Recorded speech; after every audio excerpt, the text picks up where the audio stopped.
This episode of the Wrestle-Cast is dedicated to the memory of King Kong Bundy.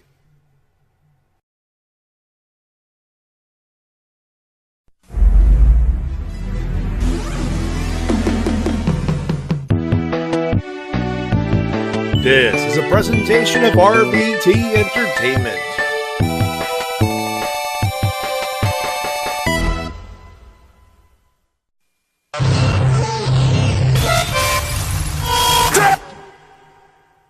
What's your name, ma'am? Stacy. Oh, Stacy. What do you do for a living, Stacy? I work for a Christian publishing company. If there's one thing I can't stand. Listen up, slap nuts. Sit down, dummy, I'm talking. You know, they say all men are created equal, but you look at me and you look at Small Joe, and you can see that statement is not true. Oh, Randy! He's fat! You f***ing numpty! Will you laugh at that face? Shut your mouth.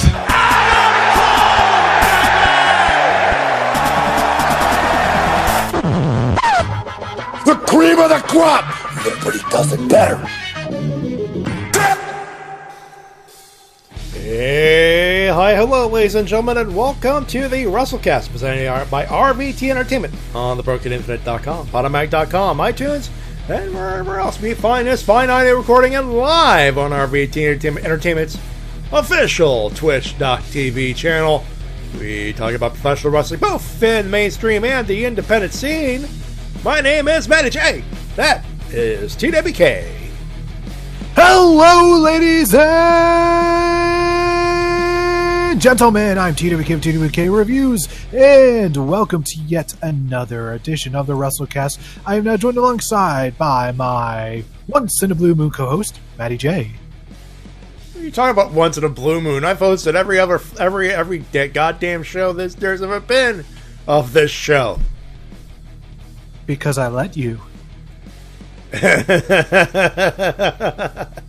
You are so lucky I'm hopped up on Tylenol, because my headache could kill you too. It's one of those manifest destiny headaches that just burrows in your head, and then if you're not fearful, you bump your head, and then there's this mechanical thing right over your forehead, pile drives you, puts you in a sleeper hold, piles drive you again, and becomes a heavyweight champion or something. Yes, well, a Fooly Cooley reference that turned a Fooly Cooley thing into a Minoru Suzuki.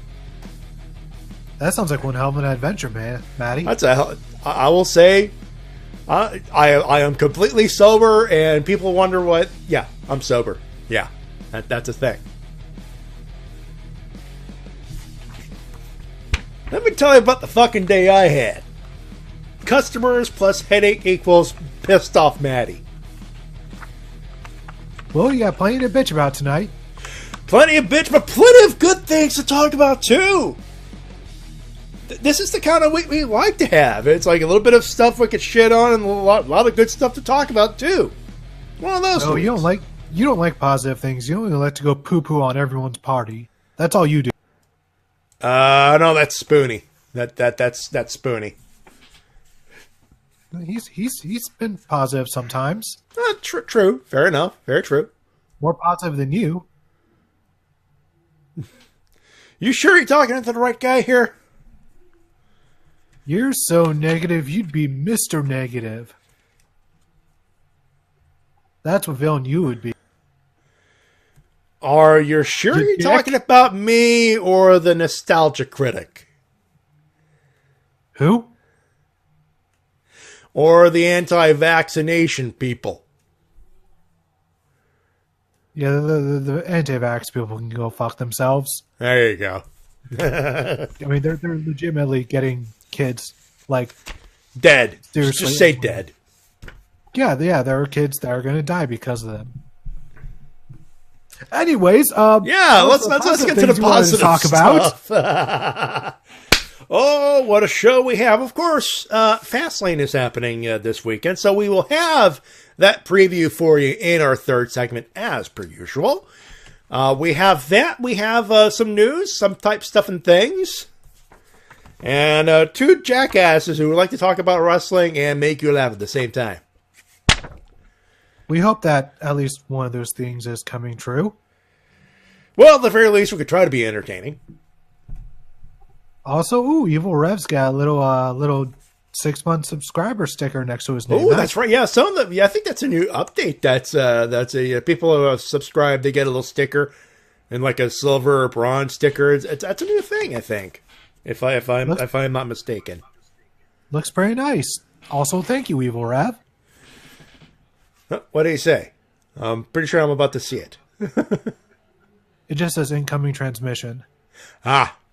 Well, thank you for the warning. By the way, lots of emails this week, so much appreciated for you folks who heard us. Thank you, and thank you, because I'm pretty sure French Talk is going lonely,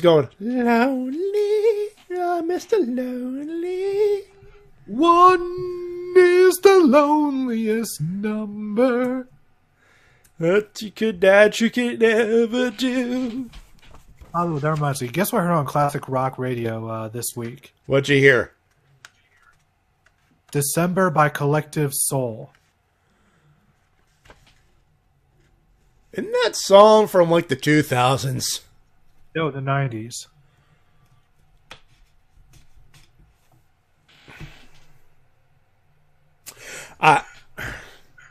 You know what else I've heard this past week on Classic Rock? What'd you hear?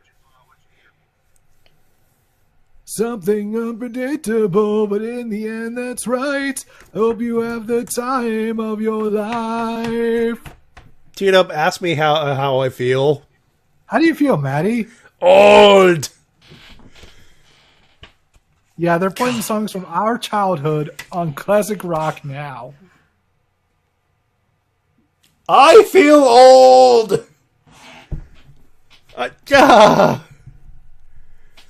Anyway, I think we should.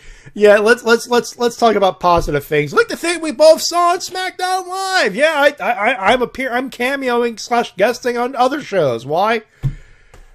Well, I miss riffing wrestling. I really do. Not gonna lie. Plus, SmackDown is usually better and more digestible.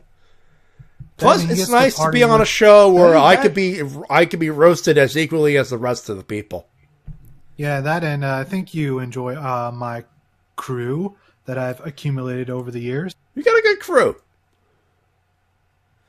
Except for Bobbert. Bobbert is Bobbert. Bobbert, I didn't say that. He did. Go after him. You got my permission. Full trolling. Hey. I didn't say anything negative. But I didn't say anything positive. Bobbert, you have my permission to buy Matty J all the Five Nights at Freddy's games. Just give it in cash. That's probably where it's going to go anyway. Nope. I'm not going to play them. I'm not going to play them. Yes, you will. No, I won't. You will. You'd have to pay me $1 million to play 5 minutes of Five Nights at Freddy's. No, you gotta go 20 minutes. 5. That is a hard stop. $1 million gets you 5 minutes of me playing Five Nights at Freddy's. Oh, you wuss. Wuss or someone who doesn't want to die of a fucking heart attack at 32? Your fucking pick. Anyway. Oh, Matty, how do you survive haunted houses? I avoid them. They've never gone to one of those I did as a kid, and it was actually fun. It wasn't too scary, but yeah, I've been to another. The second one was fucking scary as hell, and with my anxiety issues, fuck that noise. Anyways, once again, we're getting off track. SmackDown Live, where a championship SmackDown Live, where R-Truth decided to be an idiot, and kayfabe, let's be honest. And for an open challenge, and people showed up, and then all of a sudden Samoa Joe happened and kicked all of the ass. So much so that he won his first piece of gold in the main roster WWE. Yes, it's the U.S. title, but feel happy for him. Feel happy for him. That being said, ladies and gentlemen, I give you Clip of the Week, his post-match promo. Take a listen. It's a good one. Joe, for the last few months, your fellow WWE superstars have accused you of being unable to win the big one, but now you've won. You're Excuse me. Let me cut you off right there. Accusations? No, gentlemen. They were not making accusations. They were merely unanswered prayers. Because every SmackDown superstar, they know the lengths I'll go to win gold. And they fear what I'll do to keep it. You see, gentlemen, it's quite simple. The champ is not one to come out here and do dance breaks. I don't pander to the masses of the unexceptional. And I'm sure as hell ain't a man who loves John Cena. Hustle, loyalty, and respect. No, no, no. All my opponents will find is disrespect for any man who has the audacity to come for the king and his crown. And to all you SmackDown superstars who are gonna lie awake at night, every night, having nightmares about the day that you might step in the ring against me, rest assured, boys, I'll be along soon enough to make you all go night-night.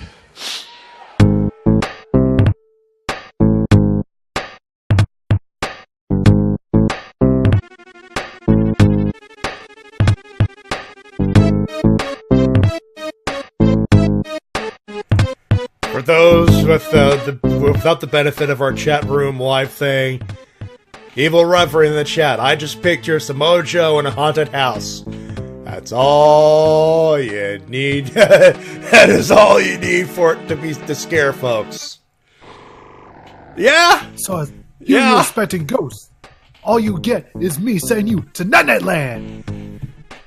And a bevy of angry people who are angry at you for some reason going, Joe is gonna kill you! Joe is gonna kill you! You know, that's gonna scare the shit out of you. No. A haunted house with Samoa Joe and Minoru Suzuki. Okay, come on, we don't need to give these people any sort of heart attacks or any That's what I'm talking about with Five Nights at Freddy's. Don't be a wussy. You know what? No, I'll be a wussy.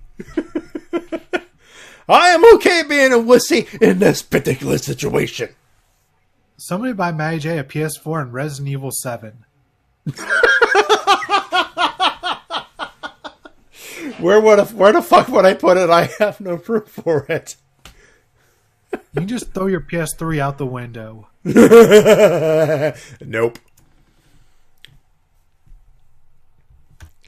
Anyway, I have the perfect button for that. Yeah.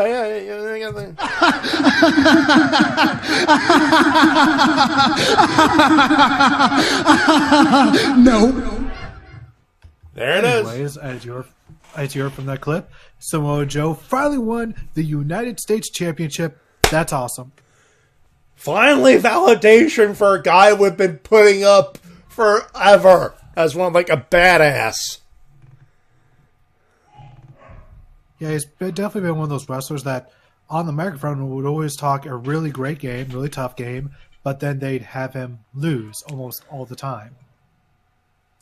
I think like the big difference with Samoa Joe and other people who have that like that 50-50 booking is that he exudes a badassery. It's like, yes, you can beat him, but you're bringing your lunch to it.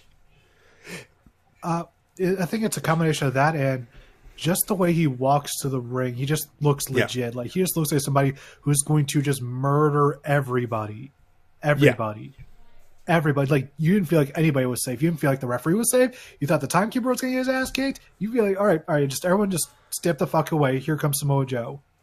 Yeah. And what also helps is his entrance theme. Just the moment his theme hits, it's just one of those, oh, shit's going down.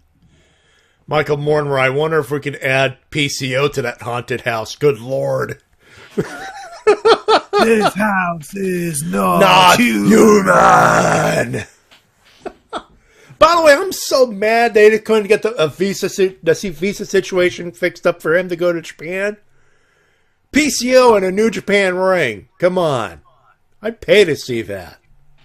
Maybe next year with Honor Rising. Maybe next year.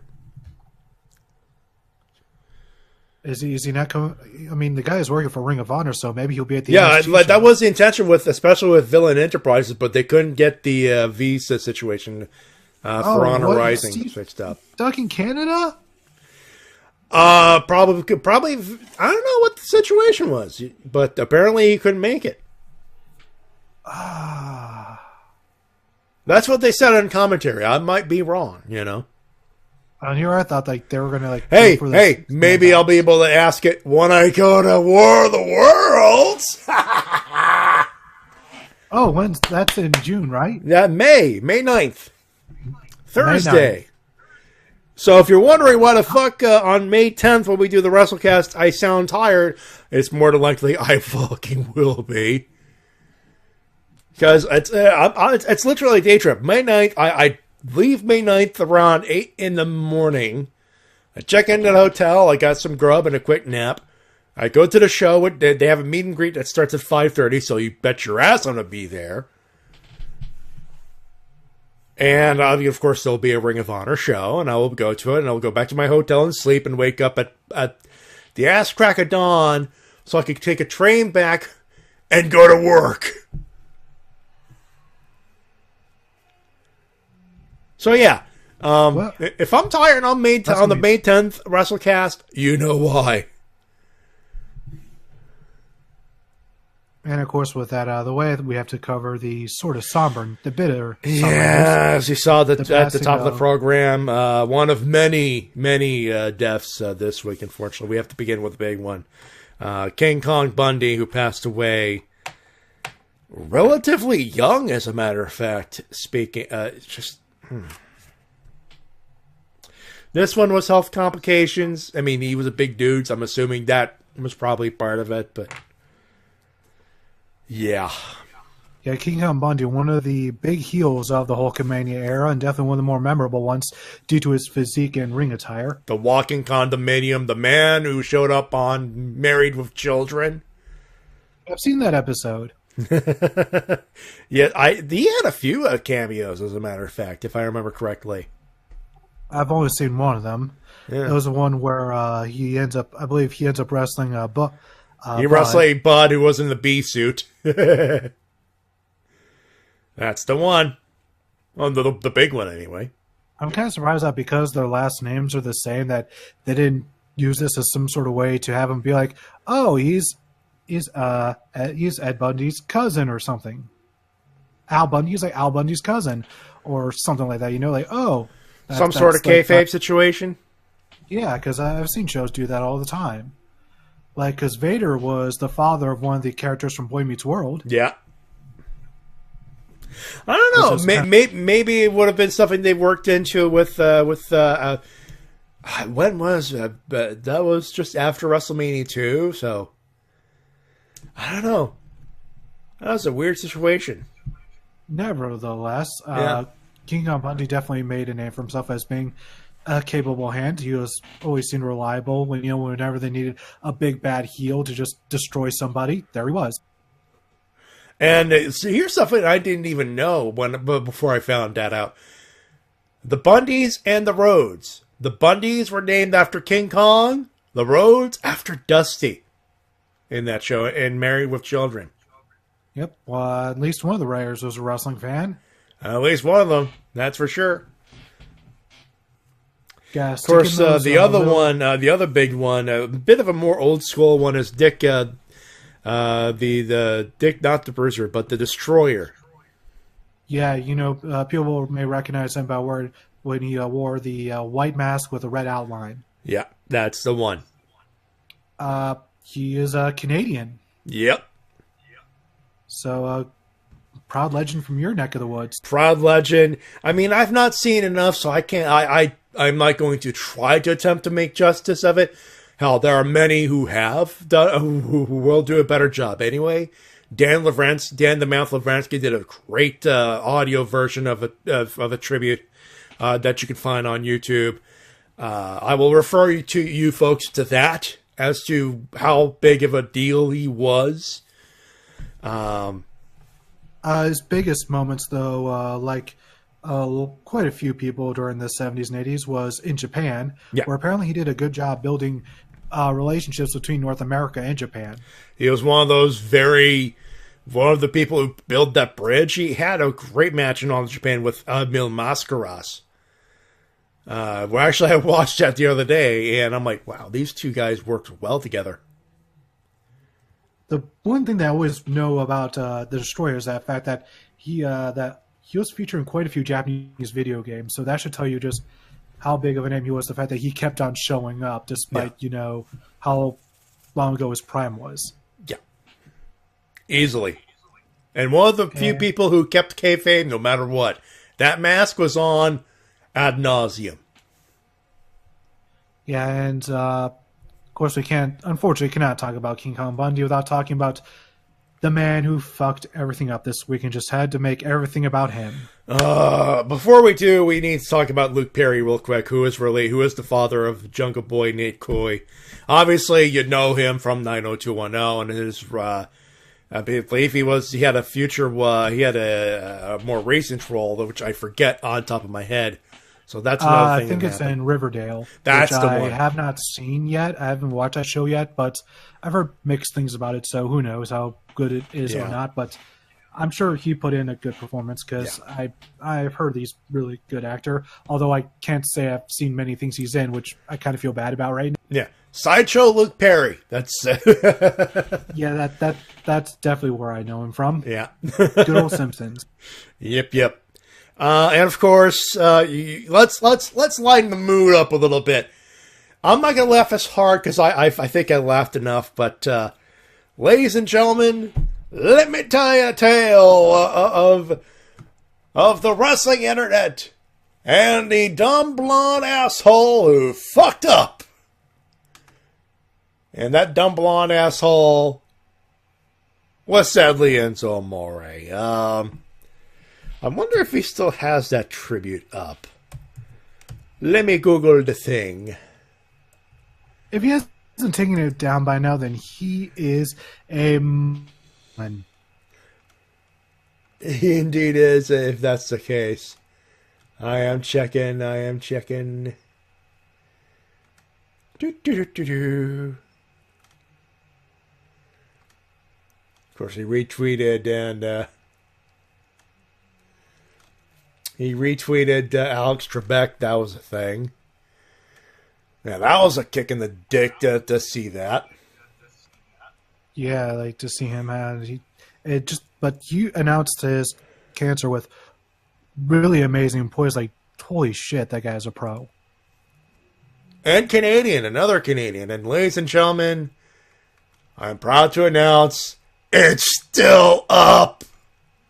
Oh, you didn't hear about this Enzo stuff. Oh, my friend, sit down. You are about to laugh your ass off. Okay, so obviously we hear about... might not have heard. Okay, yes. So, obviously, you know what happened. King Kong Buddy passes away over the weekend. A whole lot of tributes got poured down and all that stuff. You know that part of the story. Now, Enzo gets points for, at the very least, the good intentions. Because you're reading this, you're going, this was a good tribute. This was good. I'm going to put this on screen. And I'm going to let our friend Evil Reverend read this by Endless Lonesome. And I await your reaction. While we wait, he said, hashtag bring out rest in peace King Kong Bundy. The epitome of pro wrestling. I recall going to shows at MSG with my grandparents, my grandma, Rafaela. Loved them and hyped them up the whole ride in. Plenty of wrestlers risked it all that night. But I never forgot the guy with the green tongue who ate the turnbuckle.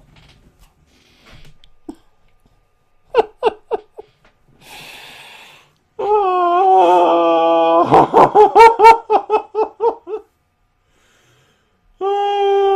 don't think it takes more than a cursory read to realize what's wrong with that statement. Bully Ray with the perfect response, by the way. No. There's, of course, the Simpsons wrestling memes. George Harry? Bundy? Not Harry.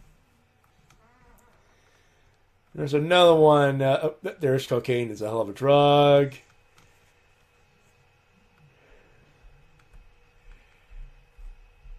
And for those of you who still do not get it, Enzo Amore was mixing up King Kong Bundy with George the Animal Steel.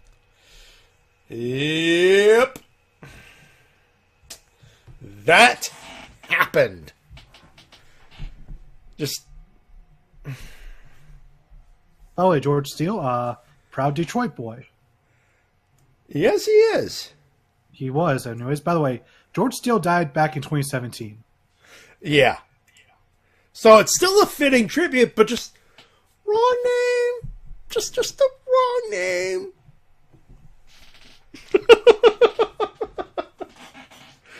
I read that and I'm like, oh, you fucking idiot. And then I realized, oh god, it's Enzo Amore. I showed this exact tweet to the Shays, and we're both on the floor laughing. Oh, sidebar. Have you ever heard George Steele actually talk using his real voice? I think he did a couple of shoot interviews in normal voice. Yeah, I've only heard him in like normal interviews. I'm not sure if you'd count them issue, but he is a really eloquent speaker. He is an eloquent speaker. Very intelligent. It's in fairness, so is Bundy, but Bundy, well, is Bundy. You know. Sometimes you just forget, like, oh, these people aren't as dumb as their characters. They actually can be quite intelligent. They are. There's a separation between the character and the human being. You know. It's just that some of them play their characters just so well. Sometimes it's so easy to forget. Yeah. And yeah, King Kong was definitely one of those people who was able to play that sort of just big, nasty bruiser who just beats the shit out of people. Of course, the original idea for the ad segment was to put the classic ESPN ad with him and a bunch of WWF superstars in there, but there wasn't enough for me to go, it's too odd. The audio does not do it justice, unfortunately. No. I highly recommend you guys look it up yourselves, though. Yeah, I'll happily do it. I mean, I believe ESPN shared the shit out of that video one day for when they confirmed his passing. So it is up there. It is in the wrestling internet this week. That's pretty cool. That's pretty cool of them to do that. Yeah.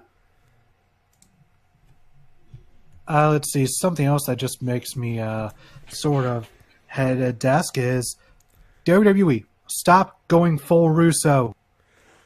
My God. Rhonda? It's not just Rhonda. It's also Triple H now. It's just like... you know, the original... I was bouncing ideas with, like, several clips this week. Obviously, Samoa Joe won out. But you had Ronda Rousey, which you'll hear a little later because it's still relevant to what we're talking about in the third segment. And then Triple H shows up and cuts a promo, and I'm like, wait a minute. Is he... Are we working... Are we not heeding the advice of Hulk Hogan? Ironically, we're working ourselves into a shoot, bro. Also, Reverend says, sorry for delayed responses. By the way, it's storming here. It's okay, dude. Don't worry. As long as you know what the heck happened and keep yourself entertained with the notion that Enzo Amore is a fucking idiot. I think that's officially what it is. He's not an asshole. He's part garbage human being, but he's just a fucking idiot. But back on the topic at hand here. Back to one of my favorite professional wrestlers of all time. I love that promo. I honestly did, but at the same time, I'm like, who back there is going full Russo? No, Vince, McMahon, what have you done? Bro, he had to hire me back, bro. He needed a favor. Do me a favor, bro. Damn it, bro. I'm totally gonna bring back the Attitude Era, bro. Damn it! They brought in Bruce Pritchard. He was a Trojan horse full of Vince Russos. Damn it! Damn you, Russo! The timing could not be better for that. I know. And you know, segue, guess what? Fox wants more Attitude Era stuff. They want TV 14 for SmackDown. I don't think Mattel's going to be happy with that. No, and this is probably one of those hard... WWE's going to go, do you want to lose Mattel? Because that's how you lose Mattel, pal. Hard no. Yeah, if you want to know why the Nia Jax Dean Ambrose match didn't happen at a live event... Mattel. Yeah, even though it would not have been televised, at best it would have been on like Twitter or YouTube, but that's about it. And yet Mattel still stepped in and went, okay, no. I mean, it's especially in 2019, it's one of those situations. You know, I understand there are people, and hell, we watch Lucha Underground, and that's a clusterfuck right there. But Lucha Underground, Chikara, a whole bunch of other different promotions are, and have done it in a tasteful way, but at the same time, they're niche. It's a niche thing now, and domestic violence being the way it is. And with women, with domestic violence having a hard time trying to decree domestic violence, I can only imagine, yes, intergender wrestling would be cool, but it'd be promoting something that shouldn't be promoting. It could be construed as that. That's a can of worms I don't think WB want to open anymore. I can source that, but, it is just two fictional people, play fighting, essentially. Play fighting, but... how many people actually know that? Yes, it is construed as fake, but how many people understand that?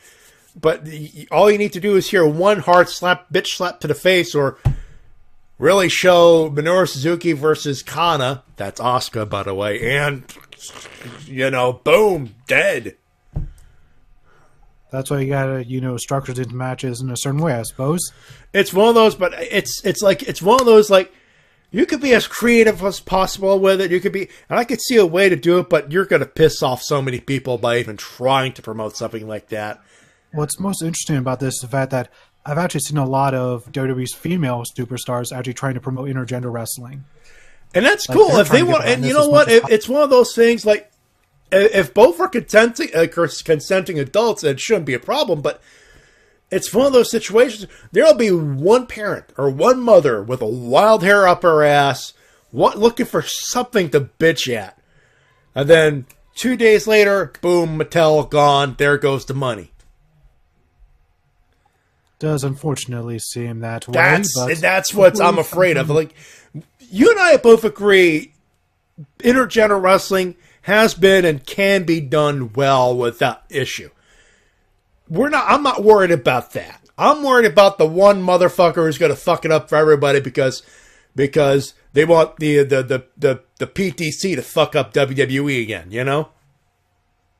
I suppose so. But there's that one asshole with a wild hair up their ass. That's what I would like to make a prediction. I would like to make a prediction. Sure. Within the next 5 years, intergender wrestling will become normal within WWE. Do you know why I know this?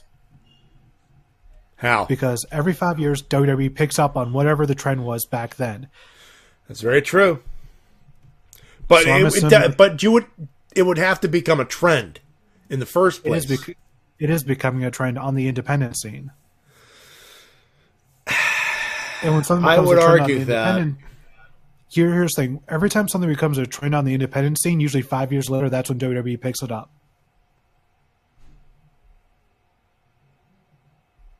It's just one of those sort of patterns I've noticed throughout the years. Hey, Evil Reverend, have you tried messing with he's having trouble with our stream, apparently. Have you tried lowering the quality? Because I know on our end, you could, on this particular channel, you could lower the quality here. I know, Dark Murmur brought up Nikki Cross versus Adam Cole. That could be a great match. That could be. Maybe someday. Maybe. You never know. Let's see what else I got here on this list. Mustafa Ali's back. Yeah, it came out at the very end of the well, before the very end of the show there, but he came out. Helped save Kevin Owens' bacon because, well, New Day were in India. There you go. So it'll be interesting to see what he does on this road to WrestleMania. It's gonna be Kevin Owens is gonna be interesting. Mustafa Ali is gonna be interesting. You know, it's weird. I had this one of those. I was disappointed at the fact that it's gonna be a triple threat. And I was gonna come into this show taking a dump on the idea that it should just be one-on-one and everything else. And I read something about I don't know who said it, but I believe it might have been on Wrestle Talk, where they brought in the idea of they're trying to be smart with padding just in case injuries happen. Because sadly, WWE has been getting injury prone and probably some injury proneness at like the very last, at like the worst possible time. And we'll bring up Tommaso Ciampa, which is some bad news right there. But it makes sense when you think about it. What happens if Nia Jax shows up out of nowhere and fucks up Charlotte for some reason? You know, at the very least, you still have a match with Rousey and Becky. Or what if Rousey did no-shows, has some cold feet and no-shows at WrestleMania? You still have a one-on-one between Becky and Charlotte. There's still some built-up story there. I guess I can understand that, and it still sucks. And you know what? You know, I will go over. I'll be over it. Wait a minute. What the fuck am I bitching? It's Charlotte and Becky and Ronda who's no slouch in the ring. I will say they have to work hard to fuck up that. By the way, I will say if we're getting Kofi versus Bryan versus Ali in a triple threat match, that could steal the show. If given if Kevin Owens is in there, well, that's a hell of a four-way. And here's the thing. If either Ali or Kofi win the WWE title, do you know what that means? Brock retains. No. That's not what I'm talking about. What it means is they'll be the first person since Batista to win their first world title in WWE as a babyface at WrestleMania since him. Hey! That can work. And do you know when that match happened? WrestleMania 21. Yeah, back in 2005. 2005, yeah. That was the last time they had a babyface 14 win their first years. world title. Yeah, that was the last time they had a 100% pure babyface win their world title for the first time at WrestleMania. That's how long we've had. Yeah, and you could say, well, what about Kevin Owens? He's still a tweener. And he won his first world title at WrestleMania. He won it on Raw. He won it on Raw in a great Fatal 4-Way a couple years ago, and that was the Universal title. So, no, it makes sense. It makes sense. And even if it's not, like it could be literally be Kofi versus Bryan for the WWE title. I don't think people are going to be bitching about that. No. Everyone says, what about when Seth Rollins won? Well, even though he got massively cheered when he cashed in, he was still a heel. Yeah. And more, yes, the Universal Championship, we understand it is dead because of the person carrying it, but it'll revive like a zombie as soon as WrestleMania is done. Cause let's hope they don't do another stupid swerve again. Please. Then again, they did hire back that army of Russos Matty mentioned. God damn it. Yo, bro, what if there's no retain? The Trojan army of Vince Russos. Bro, what if Lesnar kept the title for another 3 years, bro? It'd be genius. Oh, God. Coming, bro. I have this, oh my God, I have this awful image. I have this image of a Trojan horse full of Trojan armies, but it's Vince Russo in football gear from WCW. It's all an army of football player, lead football padded Vince Russos. And that's all the writing room is now. Production meeting is just Vince McMahon and a whole bunch of Vince McMahon, Russos. Bruce Pritchard, Dana Warrior, and a room full of Vince Russos.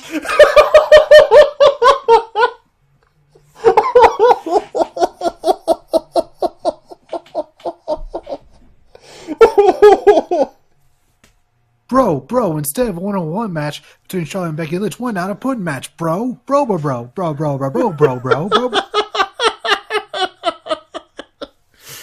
Oh, God. If we were popular enough, there would be someone animating the shit out of that. If only. If only. At least someone could draw it, right, Evil Rev? Don't draw a verb of Vince Russo's. You'll go nuts. I don't think he wants to draw an army of Vince Russo's. A Trojan horse full of Vince Russo's. I don't think there's any artist out there at all that wants to draw that.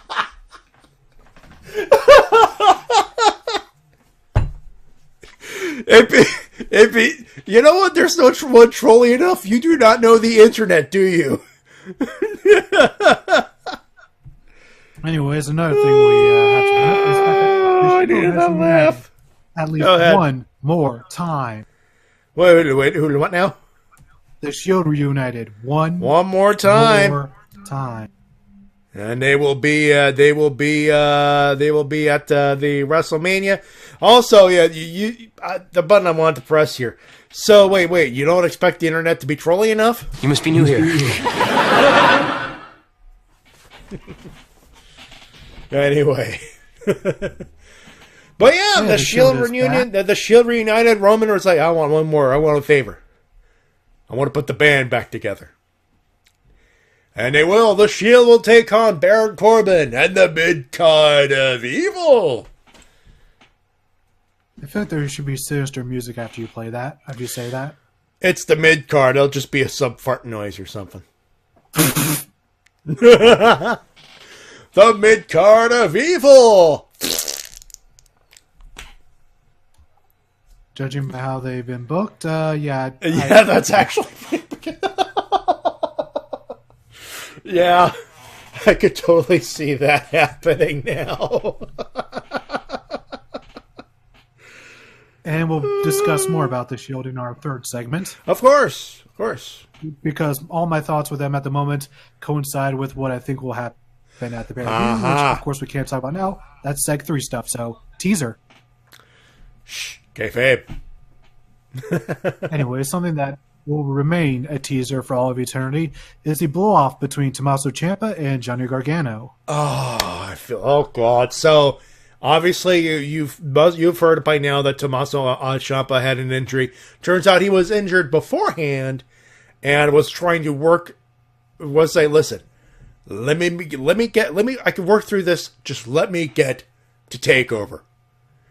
Drop the belt to Gargano on a hopefully 5-star classic, which he was knocking on wood for that.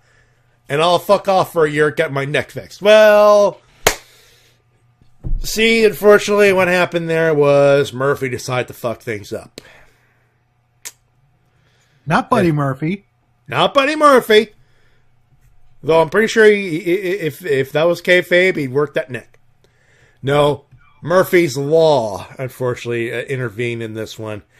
He had surgery earlier this week over, I believe, was spinal stenosis.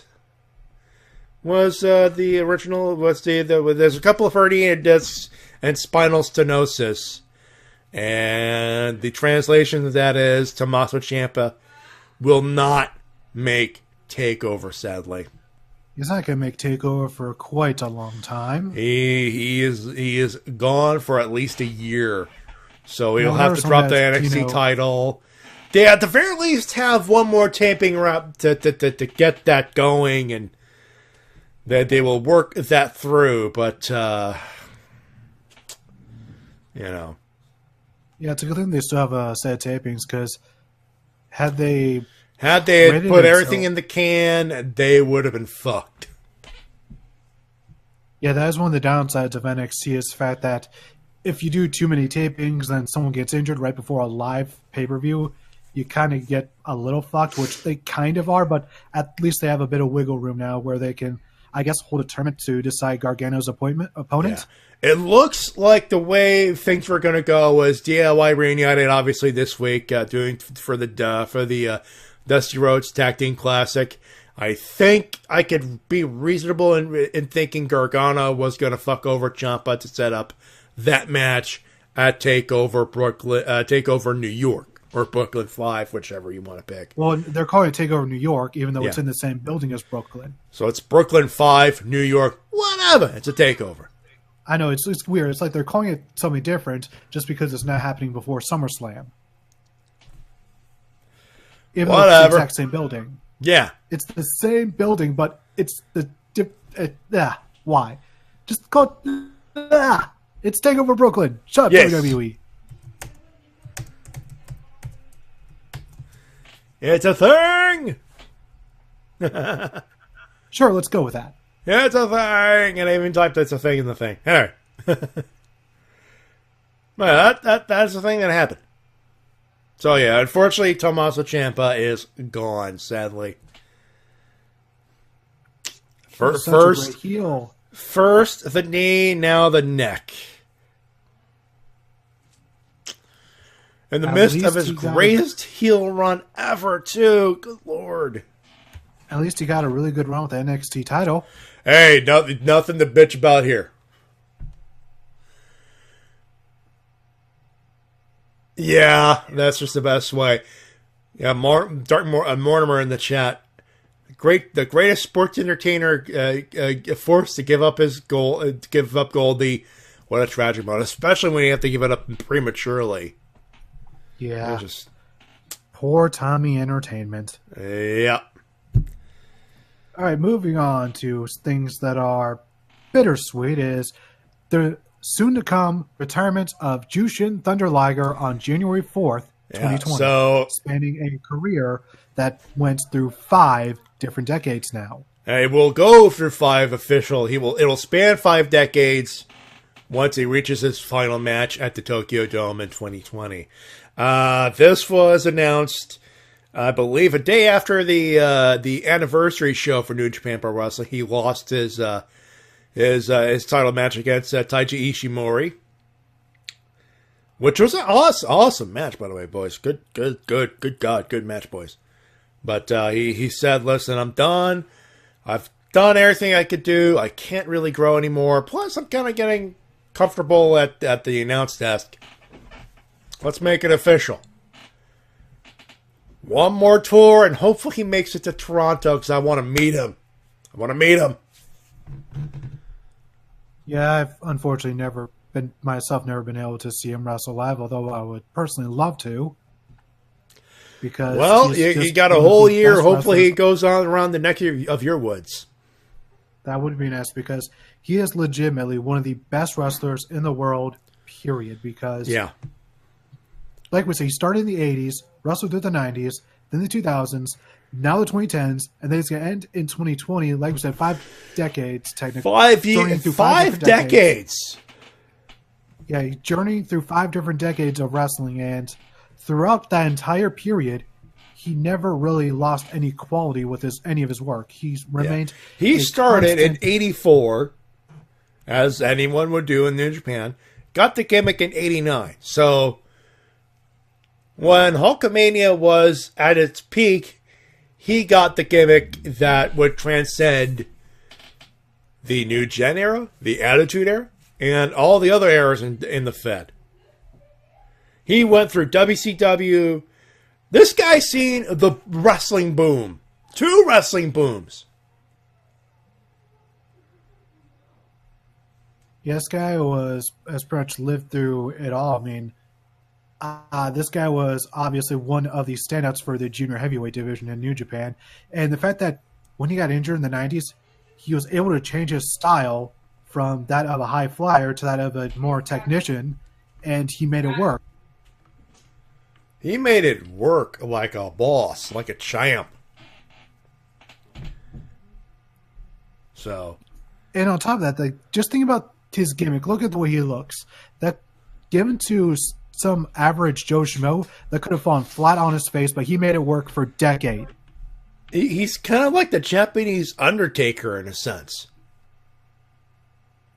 In a sense, so in a sense that he was given this anime gimmick, and this gimmick that given to anyone else would have fallen flat on its face or sort of just run its course after a few years, and he made it last for decades. I don't think there's anything more to be said there. I hope he makes it to. I hope he makes it to Toronto in May, because that's a picture right there. And since WWE does do this every now and again, if there's somebody that should be inducted into WWE's Hall of Fame that's not technically a WWE guy, it should be Liger. I think the fact that they inducted people based on the WCW footage alone. And let's not forget that his one match in WWE was on NXT against Tyler Breeze. Yeah. In NXT's big stadium debut. Think about that. NXT Brooklyn Uno was their first arena show. And they opened it with Jushin Thunder Liger. That should tell you a lot right there. All right. Are we down to taking care of business here, bud? We still had New Japan Cup to cover. New Japan Cup, that's right, yeah. There's one huge surprise here. Well, let's see, but let's go through the results of the first round of tournament matches. First off, we had Nakanishi versus Yoshihashi, and Yoshihashi won. Yoshihashi wins a match! And then Taichi defeated Tomoaki Hanma. Makes sense. And then Juice Robinson won a 1-on-1 against Mr. Chase Owens. And I want you to tell me who won. It wasn't Chase Owens, wasn't it? It was Chase Owens, clean as a whistle. Package Paul Driver, middle of the ring, 1, 2, 3. You're kidding, right? The crowd. No. Package Pile Driver, 1, 2, 3. Ran the middle of the ring, clean as a whistle. Wait, what? Yes. You're kidding, right? No. This is not a joke. It isn't. It actually happened. I'm Googling this shit right now. It happened. You can Google, you can YouTube it. You can go on njpwworld.com right now and watch it right now. The crown jewel, Chase Owens, pinned Juice Robinson, 1, 2, 3, to advance in the tournament.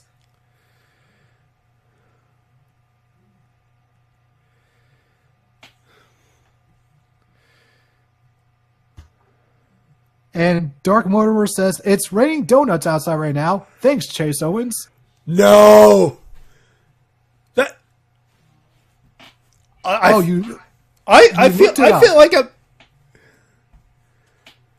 feel like I'm being ribbed. You're not. It happened. You can find footage of it on njpwworld.com. I'm sure somebody put it up on some other Daily Motion page. It happened. I'm looking at it now. I refuse to believe... Chase Owens is the fall guy. Well, we got at least one. We have to have at least one upset in this tournament. Fucking A.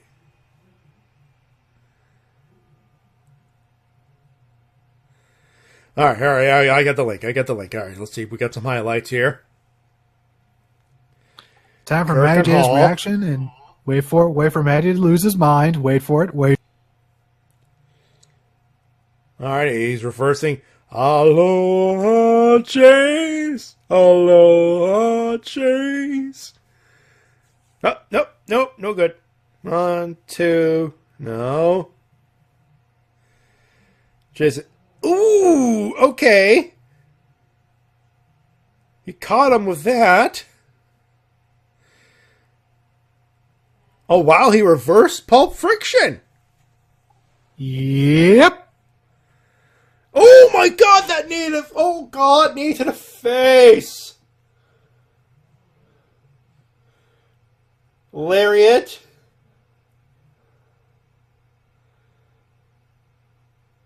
And he sets up. Okay, they cut to another part, and he packaged pile drove Juice. He's pinning Juice.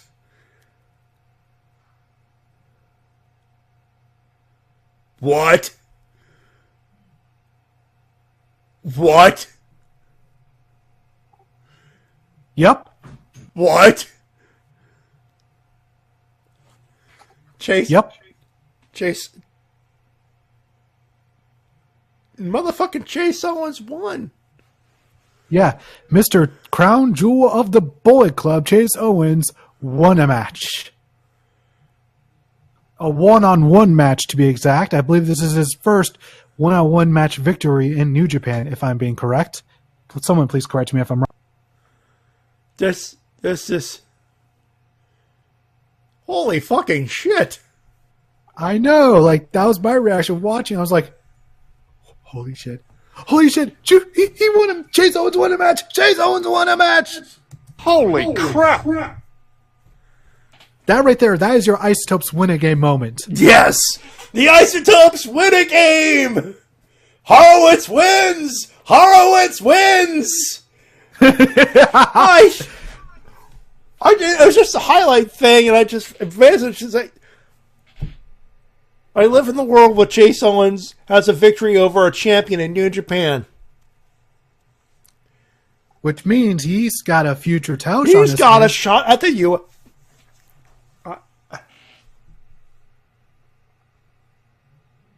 Just keep reading. I'm gonna let my jaw rest on the floor for a few seconds here. And in the main event, Tomohiro Ishii defeated Nagata in an "I'm gonna kick your ass" match. Looking forward to watching that, by the way. Yeah, that like at one point Nagata was bleeding from his mouth. Can't say I'm surprised. Yeah, you know, with these two people in the ring, it was just a good old fashioned. Let these two guys just have a slobber knocker. Yep. By the way, Nagata had some altered intro to his entrance music that had to be altered due to copyright reasons. It's New Japan World. I'm not surprised.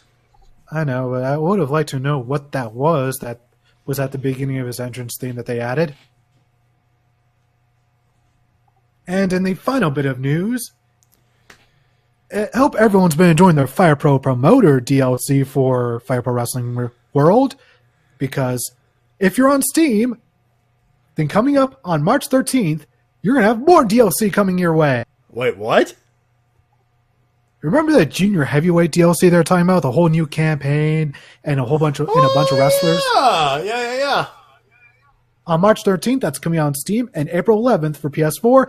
It includes a whole new campaign for Junior Heavyweights and the following wrestlers for download: Jushin Thunder Liger, Taiji Ishimori, Shonyo, Tiger Mask 4, Jado, Shota Umino, Ren Narita, Will Ospreay, Marty Scurll, Rocky Romero, Dragon Lee, and Beretta.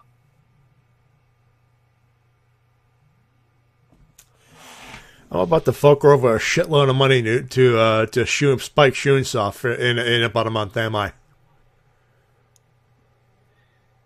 Yeah, possibly, and hopefully this isn't the end of things, because one of the things that the main current director of this series has been talking about is when it comes to updates is, more arenas and custom entrance music on PS4, which I would love to see. As I've said multiple times on this podcast, if they give us custom entrance themes on PS4 somehow, that's it. Game over for when it comes to wrestling games, as far as I'm concerned. Yeah, and you could do custom entrance music on PC. So yeah, all you have to do is just go into like the MP3 files, do a little switcheroo here, switcheroo there, bing bang boom down. I'm sure that's how it works, right?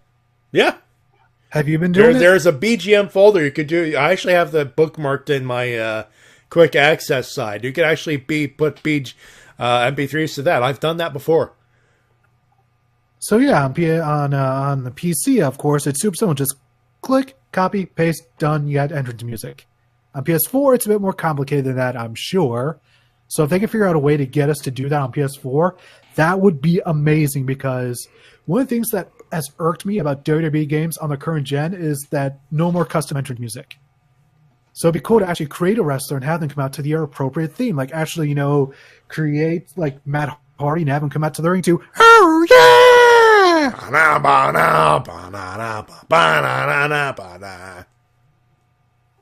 I'm sure there may be technical things about that, but if they figured a way out, that'd be cool. And also some arenas, like some of them that only appeared in past games, like in some of the older games, there are outdoor arenas, so it'd be cool to get that into the game.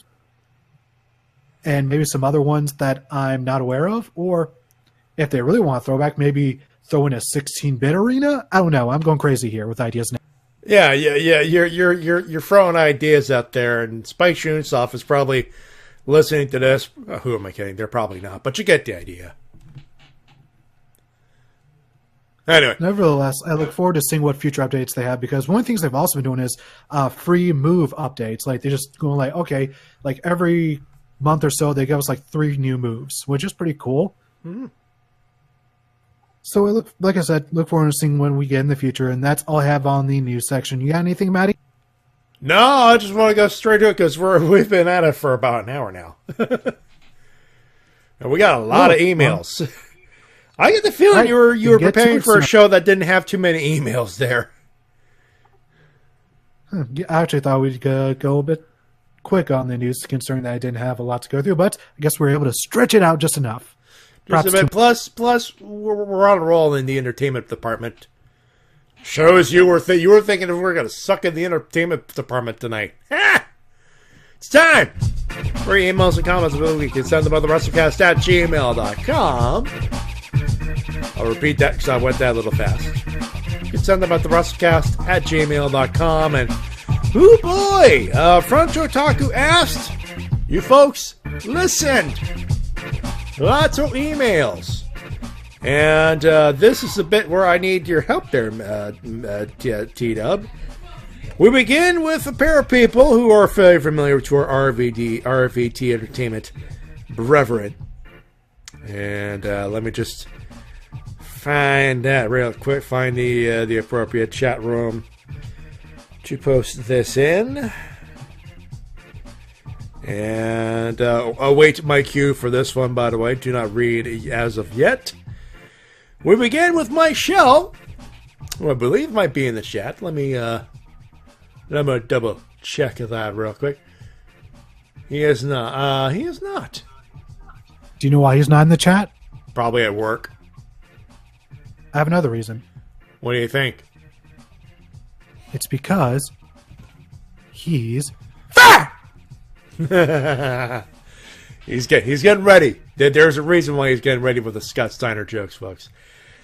We'll begin with Mike Shell. Hey guys, Fez head in house again. I've been going over the numbers for the potential 3-way at WrestleMania for the Raw Women's Championship, and I think I figured out the right equation for that outcome. And it says Charlotte taking a Mike, but Mike, you know full well we need to go full Steiner, T-Dub. You know the thing is in there. Go right ahead. They say all women are created equal. But look at me and look at Ronda Rousey. You see, that statement is just not true. See, normally we go one-on-one with another wrestler. You have 50-50 chance at winning. But I am your wrestling queen, and I am not a peasant. You got a 25% chance to beat me.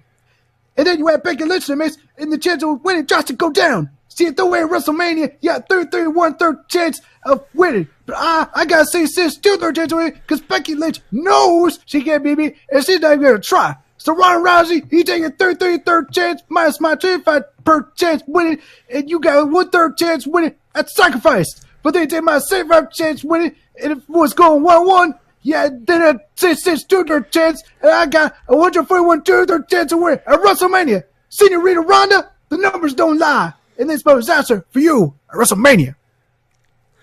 Kiss them peaks, brah. You know you wanna. That's all I have for now. Until next time, always remember to leave in Hafez mode. And right after that first email arrives, the next email arrives from Lord Gizmonic Doomslayer. I've heard that name. You may have heard of that name. Greetings, Riff Monkeys, he reads. Your malevolent ruler, Lord Doomslayer, have decreed to you bless with my words of wisdom and prognostication. If you have come across the old Fez wearing fool's email this week, just know that it is entirely wrong on every level. The true victor of the triple threat at WrestleMania for the Women's Championship will be, well, I'll let Ronda explain. And T-Dub, it will look familiar, this particular thing. Know that it is different indeed. But I believe we need to go full Steiner again on this one. I'm all Steinered out right now. I need a nap. Well, let's put it this way: it's the same thing, but replace Flair with Ronda. Same exact thing. I don't think people want to hear the same promo twice. I'll say we're created equal. And Charlotte Flair and then Samoa Joe, Senorita Flair, numbers don't lie, and all that stuff. So it's basically the Steiner Math promo again. That is all the sages I will bestow upon you for now. Always remember that I am everywhere. Oh my. Forever.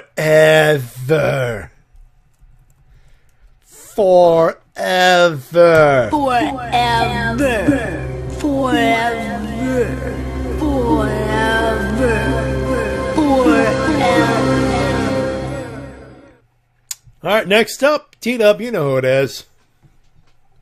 Frencho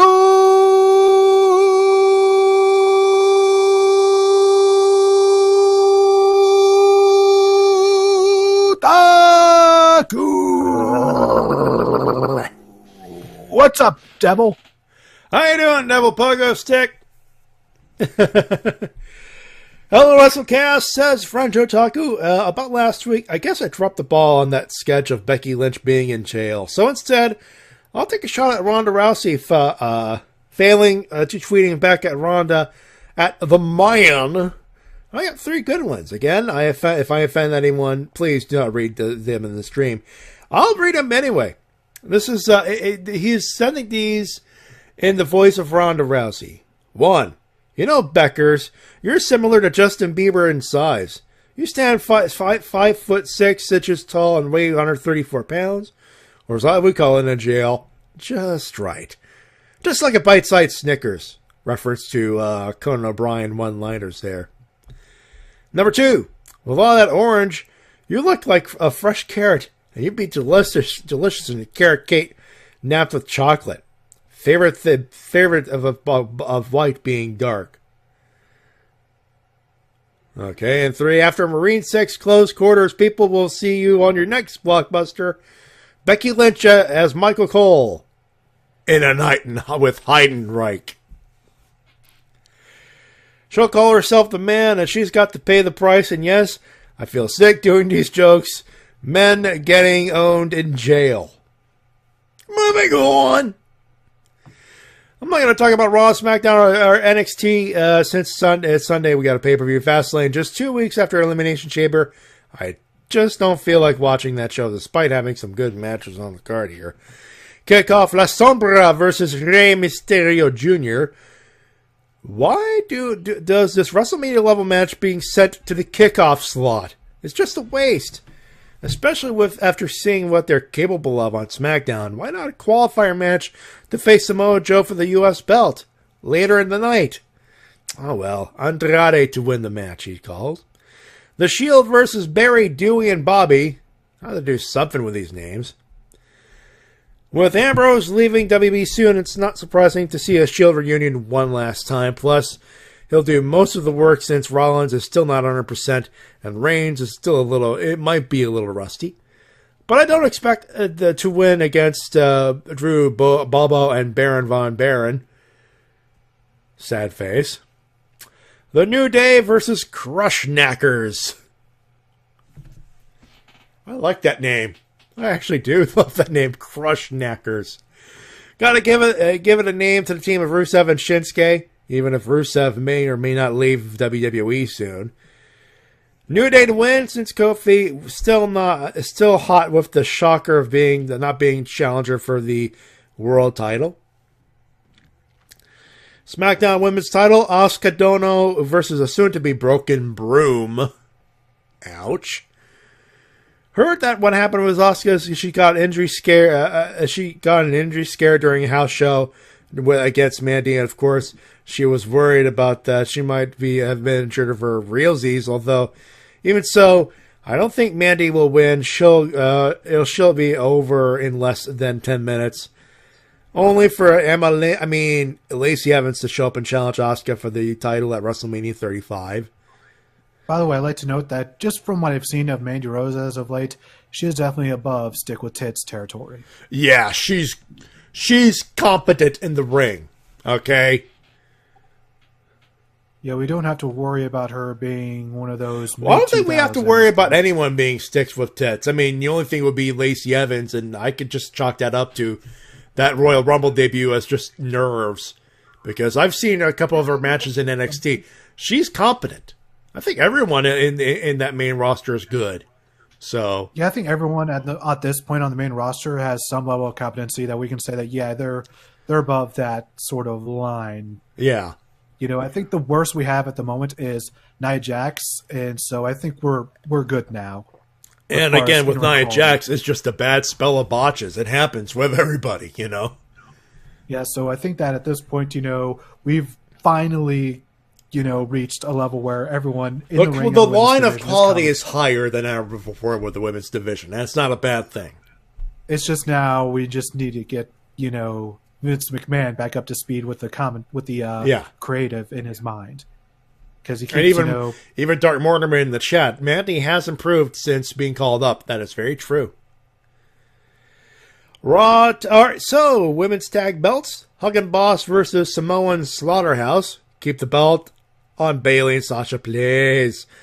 Raw tag belts: FTR versus Brutal versus Black and Ricochet. Pointless match, which is sad when you got Ricochet and Aleister Black in it, and the Revival as well. That's the only match I'm going to skip. Ouch! Ouchies! Yeah, I'm looking at that triple threat. Pointless or not, that's like the amount of talent in that match, and people are thinking of skipping it. Dude, that just shows you how bad Raw's tag division has been booked recently. I'm gonna watch that in spite of that fucking shit. Jesus, that's a talent-loaded match right there. Speaking of talent, SmackDown tag. Well, half the ring will have. Three quarters of that has got talent anyway. SmackDown tag belts: These Nuts versus Ross Fidel's favorite tag team. Keep the belt on the Usos. Not only build up the breakup between Miz and Shane, but there's a chance to see Matt and Jeff challenging the Usos at WrestleMania 35. 'Tis a win-win situation, he says. That is a match I want to watch. Usos versus Hardys? Fuck yes. What? Queen Flair versus Donkey Lynch? He says, I am so sorry. You guys know that Shrek is Scottish, not Irish, right? Yeah. That's a Scottish accent. Yeah, Mike Myers has an impeccable Scottish accent that he's been using throughout a good part of his career. Yeah, and that's what for Shrek. By the way, have you seen the Chris Farley old Shrek thing that they did? No, I've not heard of this. Yeah, Chris Farley before he died recorded some of his lines for Shrek, and somebody found that voice clip and early animation cells and put it up online a while ago. If you haven't seen it, link it, please. I need to see that. Yeah, it is a very different Shrek, by the way. Obviously, because obviously Scottish, yeah. But I need to see that. Please, if you could find a link, please do. Becky wins triple threat. Go ahead. Oh, you found it? Okay, good. Becky wins triple threat for the Wild Women's title at WrestleMania 35. Do it. All right, thank you. WWE Eco Championship Captain Planet versus Mr. Wrestling. Yes, it's good to see Owens back on the roster.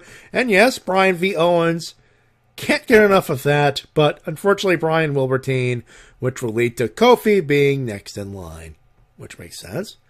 He's the next in line. And for those wondering what the heck he's talking about in the chat, the TWK has provided a link for you folks as far as the Chris Farley Shrek gimmick. Winners! Winners! Can't help but notice there's no Shield in this. French.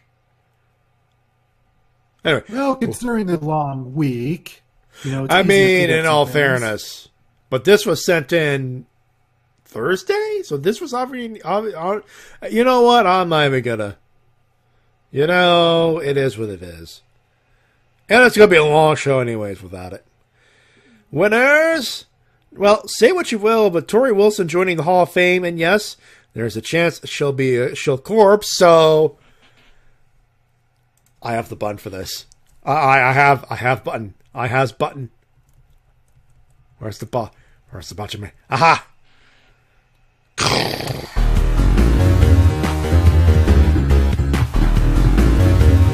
Send for the man! Ooh, yeah!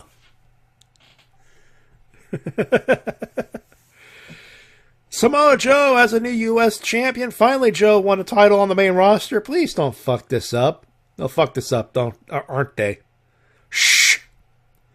The return of Fandango to the ring. Yes, he'll be sent to the low card, but you can imagine him wanting a redemption road alongside Tyler Breeze to get the tag title. Oh, I wish. Let Ronda heel turn on Raw. I'd like to apologize to everyone for forgetting about Tori Wilson going to the Hall of Fame. Sorry about that. Hey, that's why we have the comments, my friend. That's why we have the comments. Congratulations on Tori Wilson, by the way. Now, I heard there was some controversy about that, but you know what, dude? Who the fuck cares? There are worse inductions currently in the Hall of Fame. Yeah. There are indeed, including the sitting president of the goddamn U.S. So... I was trying to think of somebody else. All right, but I didn't want to put it on Coco Beware, okay? Yeah, he seems like a cool guy.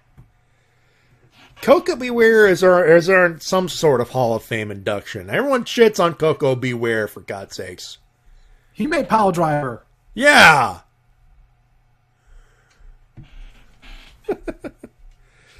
Anyway, another winner, that Ronda heel turn on Raw. Well done, girl. Well done. If only your acting was good on MK11, because those lines seem forced. Someone's played Mortal Kombat 11. Yeah, losers. Somebody who has no experience of voice acting was pretty bad. Like, I'm playing through Aspect 3 right now, and Jessica Chobot absolutely sucks in her role in that game. Wait, Jessica Chobot's in this? In Mass Effect 3. Oh, Mass Effect 3, okay. Now I wonder why you hate Jessica Chobot even more. Her acting is just so wooden. For someone with a lot of charisma on Nerdist, she left it at the door and on that game, apparently, huh? Anyway. Losers, the tragic loss of Jungle Boy's father, Luke Perry, and the loss of wrestling legend King Kong Bundy. To both of them, rest in peace. The announcement of Jushin Thunder Liger will be retiring soon. 2019 will be his retirement tour. And at Wrestle-Cast 14 in 2020, he'll have his very last match. Anyway, thank you for your memories and that kick-ass theme song, even if it is from an anime. Enzo Amore for the mistaking King Kong Bundy with George the Animal Steel on Twitter. Remind me to whip his ass in 5 seconds like Bundy did at the first WrestleMania. No, I believe it was 9 seconds. The 5 seconds is the original 5 count gimmick. Which, by the way, I can only imagine King Kong, one day Enzo Amore will die and he'll be in purgatory. And for that tweet fuck up, hey pal, I heard you told me George the Animal Steel. Oh crap, how you doing? Hey ref. 5. 1, 2, 3, 4, 5. 5. By the way, there are people out there that actually did the math on Enzo going to MSG, and they noted that at best he would have been 2 years old when he saw King Kong Bundy at the absolute oldest. What do you know, ladies and gentlemen? What do you know? Enzo Amore, full of shit. Must be an A that ends in Y. Anyway, Tommaso Ciampa is suffering a neck injury, but the surgery went well. Sadly, he'll be out for a long period, 6 to 14 months, meaning his match against Gargano takeover is postponed, and he must drop the belt. Considering it's a neck injury, I think 6 months is being quite generous with his return. Yeah, 5. Yeah, considering the severity, 6 months is pushing it. The guy, yeah, bad idea to call him out soon. The guys from Saturday Night Live on Raw, just those two ass clowns. I heard Michael Che did go to his other guy. Michael Che was okay. The other one trying to be a fucking heel, by the way, with the Mets hat that's like full open. You saw the strap. I'm like, dude, the state of your you, dude. Michael Che is cool. The white guy, not so fucking much. You're a celebrity. Be a celebrity and stop being a heel, asshat. That's it for this week. Now, I'll go back to play some Devil May Cry 5 and it looked sick. Enjoy Fastlane. I've heard people say some really good things about DMC 5, so that's good to hear. I personally haven't played a game since 3, which kicks my ass pretty hard when I was a kid. All right, I need to find the white gimmick because you know who's next, and Hairball likes it when I press the buttons. Ladies and gentlemen, the Hairball's next. Camera shows Rip on the roof of the clock tower preparing to raise a new flag. Rip, Fat Boy ordered this flag and it just arrived. It'll be up in a few minutes. At the end of the comments, he says. A few minutes later, Rip, Fat Boy, are you sure you remember to do one of those things? It's been like, I don't know, forever since you did one. Hairball, yes, I did. It's like riding a bike or sex. You never forget it. Anywho, let's get down to business, shall we? Shield's back. One final run as Dean is apparently leaving at the end of his contract. People are claiming fake on Roman's leukemia. Matty? Yes, Hairball? Cheeky button, please. Aha. You, mean, this button right meow? Fucking bullshit! All right. That seems pretty appropriate. Yep. Thank you. Gallows and Anderson aren't renewing, apparently, and one of the most legendary names in Japan is retiring in January. Fat Boy, Rip says, Fat Boy, aren't you going to rant on something? Don't tell me I popped the popcorn for nothing. I have the black phone number. Oh, yeah. Her, Ronda fucking Rousey. All right, but one word to describe you, and it ain't SAWFD soft. It's that C word. Why? Let us count the ways you homo and transphobe. You support your maggot-ass husband's idea of Sandy Hook was a blank false flag operation, and you wonder why a lot of us boo you? I'm sorry. Wait, no, I'm not. To deny something like that ranks up there with what Benoit did. And, whoa, okay, first off, Sandy Hook, murdering your own kid and wife. Murder's higher up, dude. But I continue. And you can't tell me I'm wrong. Well, you're not wrong, but at the same time, it's a little inaccurate, if you ask me. No, you run your mouth saying scripted? It's fake? Go tell Foley his teeth are coming through his nose cheek that night and toss him in the cell. And Taker was scripted. Go tell Edge and blah, blah, blah. Don't tell what happened to Melissa Hart and all that stuff. He is on a rant mode, folks. I am going to stop there. I know you're angry, Hairball. I get the feeling that the heel turn worked just a little too well for you. Yeah, and the thing about Ronda is that she's trying to say this to get heat, except, at least in my instance, I think it's getting the wrong type of heat because it just, to me, it just sounds dumb. It just sounds dumb to me. It just sounds dumb. And T-Dub and you and T-Dub are right. Yes, she's a transphobe, and yes, his husband is an idiot, but keep in mind, I'm keeping it on the wrestling stuff, not on the bullshit behind the scenes. When it comes to, I just want to know one thing. Who, was this Ronda's idea or was this WWE's idea? Because whoever's idea this was, for her to go off script in the way that she has online is just a dummy. I'm not hitting the electric button on that. I'm not. Oh. I know you want me to, but I'm like, this is kind of too serious. Honestly, the whole thing with the Twitter feud is cool and everything else. The fact that she's on social media on YouTube saying it's fake, it's this and that. This is heat.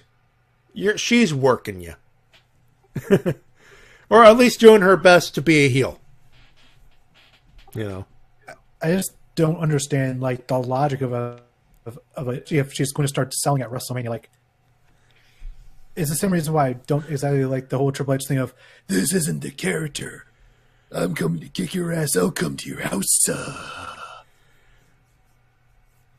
Oh, you even come in my house, I'll put the tea on. I don't know. It's the way I see it, honestly. Yes, she's transphobe. Yes, she's anything else, but there's a difference between Ronda. There's a subtle difference, especially with Ronda. She's still very young as far as her career is concerned, but she's being coached in this. There is Ronda, the character, and Ronda, the personality, the person. Here's the thing, though. Ronda, the character, is Ronda, the person. Yeah. There isn't any sort of distinction they made on television between that. Except Ronda is pulling bullshit. The more we get close to, the more she's going and she's turned heel and everything else, the more I'm thinking, yeah, she's thinking of taking that time off. And it's probably not a bad thing because no matter the amount of heat she's going to get, they're going to want to keep her away for a little while. The one thing I want to know is, whose idea was it for the whole, breaking kayfabe thing? Because there are only certain ways you can do that and make it work, and this is not it. No. It's obvious that they want to put someone over with Ronda losing, and then she'll get the rest and do her family thing for a while before she gets back to the WWE. I'm actually worried that the whole reason Charlotte is in this match is just to take the fall. Just so Ronda doesn't have to lose. Or to be there just in case Rousey has some cold feet or something stupid happens. So we'll just have to wait and see. Well, at least that's my theory on that one. Hairball continues, Matty, I respect where you're coming from with Ronda, but I have to side with T-Dub. I don't blame you, but I get the feeling you reacted to those promos in that YouTube video a little too strongly. I mean, don't get me wrong. He reacted in a way that she probably wanted him to. Yeah, I get the idea that whatever the reaction was supposed to be, this is the intended reaction. I think Hairball's reaction is... I get the feeling what Hairball sent us is probably the reaction the rest of the fandom is going to have. Most people, and I get the idea that it's going to be the desired heat, but it's going to be too much of the desired heat. I've seen more people sort of in my camp where it's just like, "Oh God damn it, would you stop?" Oh God damn it. Yeah, I get that as well. Anyway. That rant out of the way, he said. Go ahead. I was just singing some OK Go. Here it goes again. Yeah. All right, rant being out of the way, let's get down to the business, shall we? I know you're going to use life in the fast lane, right? Right? He laughs. Laugh in the fast lane. 2019 from the Quicken Loans Arena in Cleveland. Hey, that's my job, asshole. Pre-show. Tag match planned. No, Shinsuke Dave versus Big E and a dude who didn't even know until he opened Twitter that he had a match Sunday. Xavier Woods. New Day? Rey Mysterio versus Andrade. Fuck you, Vince. Cien Almas. This should be good. Andrade to win. Main card. No particular order. Triple threat tag play of Raw tag. Righty Willing and Glorious versus Black Puma, or is it Panther? I don't know. Versus fuck the Revival. Look, I know I crap on the Revival, who I know they deserve to run with the tag belts, and we're given the belts now, be wanting to leave. But they've still booked shitty. Jury's still on if they want to leave or not. And while I do love to see Black and Ricochet with gold, maybe not just yet. Winners, Revival retains, or Black and Ricochet new champs. Queen Wu versus... I'm live. Tato. Okay. People forget I'm live. Don't mind. Do not look behind the curtain, folks. It's just live stuff, ladies and gentlemen. We're live, pal. Where's it? There we go. There. Live TV is awesome. Queen Wu versus Q's up. Best Bobby Heenan clip saying, "The man!" Fuck this match. Fuck the triple threat. I should have been man versus bitch Charlotte. Should have been man versus bitch Charlotte can fuck off. Again, a little strongly, and I don't blame you. I reacted exactly that same way on Monday. But now I think about it, you know what? It's always a good idea to have a plan B. Just in case something goes tits up. Because there's always a plan B. And then somehow Seth Rollins gets a chair to the back. Or is it Roman? It's Roman. It's Rollins. It's Rollins. Rollins with the chair to... Whatever. SmackDown Women's title, Asuka versus attempted homewrecker Asuka to win. Duh. Money Man's versus... Whatever. Where's my Spaceballs 2? Wait, what? Whatever. Where's my Spaceballs 2? Ah. I don't know. You're coming up a little awkward. Is everything okay? Must be a connection thing because you're coming through a bit odd as well. That's fair because my connection is full. So is mine. Discord is weird. Is full as well. Discord is weird.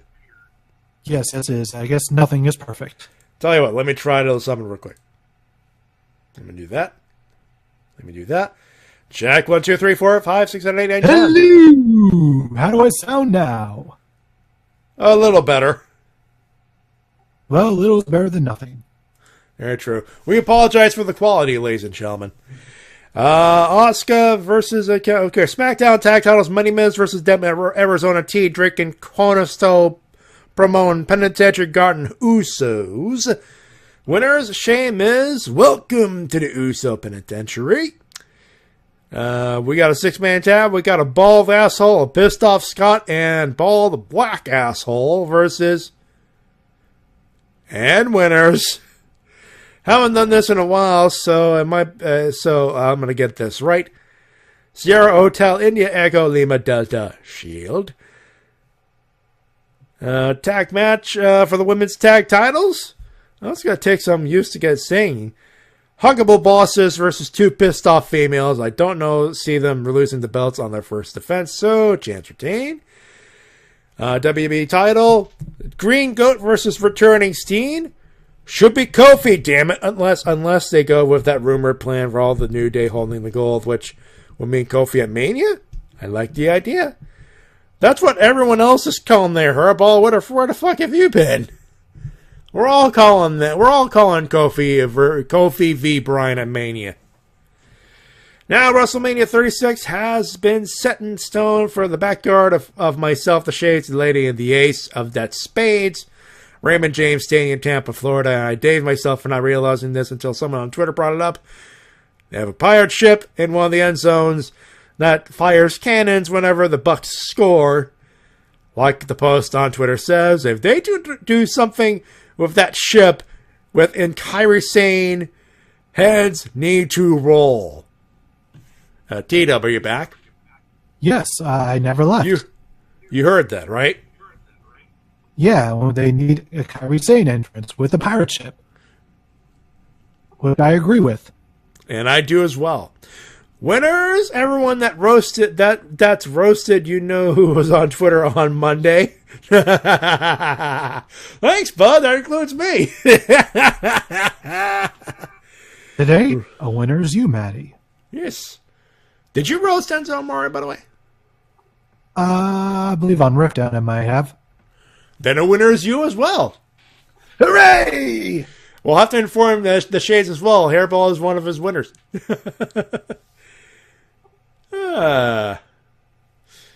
Oh, and Mortimer with the right call, along with a full pirate crew. Yes. Yes. Roman for telling you leukemia to fuck off once again. Losers. Those two POSs I mentioned earlier, someone who thinks she's a badass and her POS husband. I've said my piece by now. I'm moving on. Back outside the roof, Rip raises the flag. What? Fat boy. Hashtag FTRR? Doesn't that mean no Rip, not Roman? Oh. And what the heck does that mean? I know what FTRR means. What do you think it means? Oh, I guess you just don't get it. I get it. Well, it obviously doesn't mean Roman anymore, so obviously I don't get it anymore. It never, ever did. You're never going to tell me. I'm going to type it into the chat, and whether or not you choose to believe it is up to you. All right, whatever. Type it up. Aha. Aha. Aha. Okay. Yeah, okay. No, yeah. Aha. Gotcha. Aha. It was just, aha. Gotcha.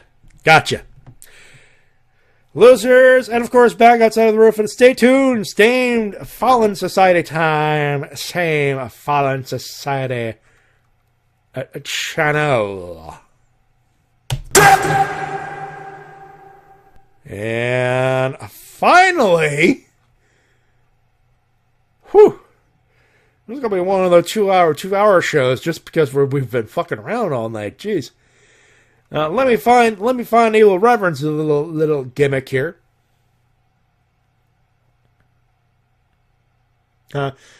Bloody hell, how many flags are on my roof now? 7? There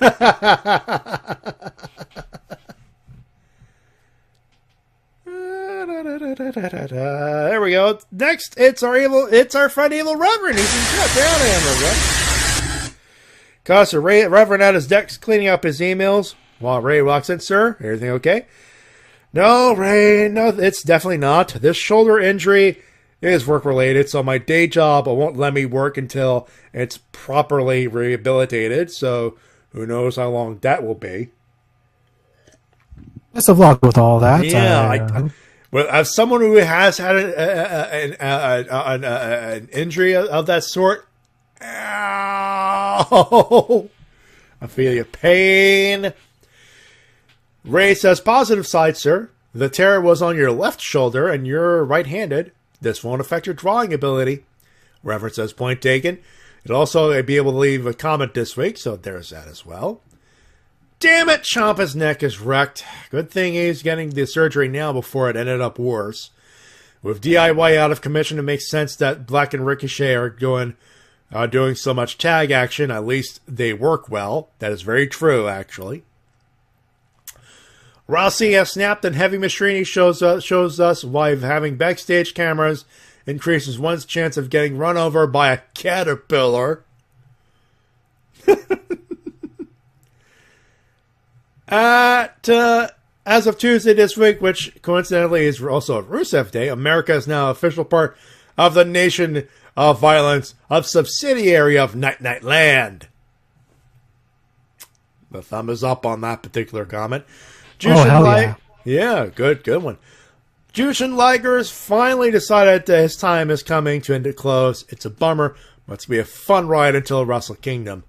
Now the question is, will there be a successor like there has been for Tiger Mask? Doubt it, but it would be cool. No. Unlike Tiger Mask, this was a once-in-a-lifetime thing. I do not think there's anyone. I highly doubt there's anyone who could carry the Jushin Liger lineage. Like, out of all the Tiger Masks, it took up until the fourth one to get one that could carry on the lineage of that. So, yeah, this is one of those. I'm like, it's like the Undertaker. Once he's done, it's done. No more Undertakers. No more Ligers. AEW has signed good old JR. If it's not what you call a win, fix your definition, because that's exactly what that is. Reverend, also, I'll have to have some extra time in between rehab. Now's the perfect time to get back into what I've been putting off too long. Your webcomic, says Ray? My webcomic, he says. And my online courses. Damn, even when injured, it's a lot of stuff to do. I better get to it after checking all this email. Okay, Ray. Kill the feed.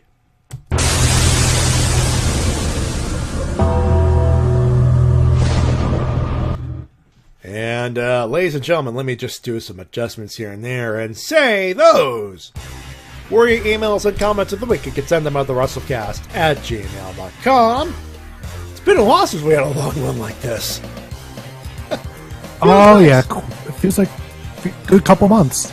It's been a while. We shall return with a preview of WWE Fastlane, baby!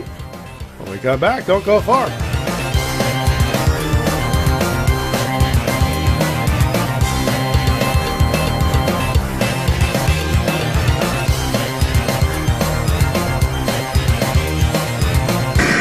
And now a word from our sponsors. The official WWF action figures. You ready to crunch somebody's bones? I knew that you were. How's it going, Benza? You little punk. Hey, wait just a minute! Oh, no. Collect Superstar Series 5 from Jack's. Available at most retailers. Because Stone Cold said so. Promotional consideration paid for by the following. And action. Romeo, Romeo, wherefore art thou, Romeo? Again, please. Again? Again. Art thou bored? Yeah. Step into a Slim Jim. Turn to the spice. That beefy, juicy taste. Need a little excitement? Step into a Slim Jim. This is WMOB Mobile, 12 on your channel dial and 12 in the TV ratings. You know what, Steph? We all know you value your wallet over your own pride. I make you too much money for you to fire me, and you know it. What do you do, huh? Admit that you lost control of me? Admit that no matter what you say or order to be done, I can go rogue whenever I want. I have free reign to do anything I want in this ring because you value your bank account and your reputation over Charlotte and Becky's frail little bodies.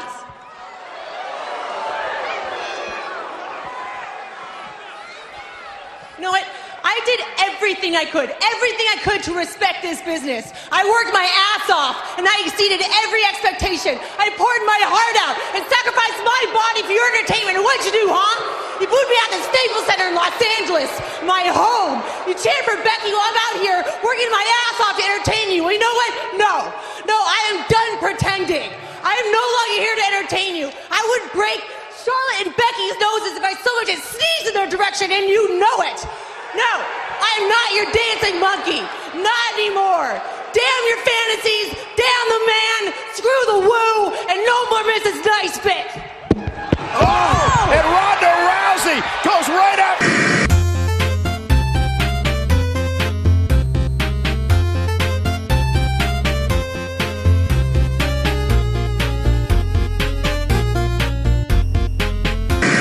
So yeah, here Fastlane, coming from the Quicken Loans Arena in Cleveland, Ohio, with the sponsors being the WWE Network. Now they have Usos versus McMiz money as match number 1, but which is usually main event, but we're going to ignore that and call the WB title the main event of the evening. Until then, we start with New Day. Big in Xavier Woods taking on Shinsuke Nakamura and Rusev. New Day wins. Makes sense. Rey Mysterio versus Andrade Cien Almas. This is going to be one hell of a match like all the previous encounters, and whoever loses, the fans win. Can we not put this in the cook-off? This is a pay-per-view quality match, for fuck's sakes. Don't care who wins, but it's going to be awesome. Hopefully they'll have a match at WrestleMania with some sort of stipulation attached to it. There should. The Revival will take on Aleister Black and Ricochet and Chad Gable and Bobby Roode for the tag team titles for Monday Night Raw. I think the Revival are going to retain by paying one of the members of Ruble. Makes sense. That's what I'm thinking. Revival to retain, though. Yeah, and Gable or Roode taking the fall. Keep Black and Ricochet over, I say. Charlotte Flair takes on Becky Lynch. If Lynch wins, she'll be the match for the Raw Women's Championship is a triple threat.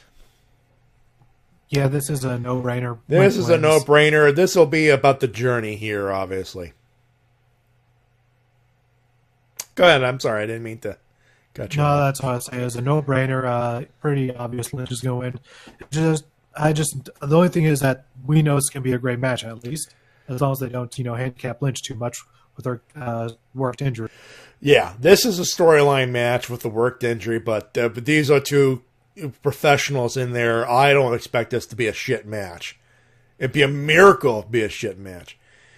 The Shield, Ambrose, Reigns, and Rollins will take on Baron Von Baron, Drew, I don't belong in this mid-card bullshit, McIntyre, and Bobby, me neither, Lashley.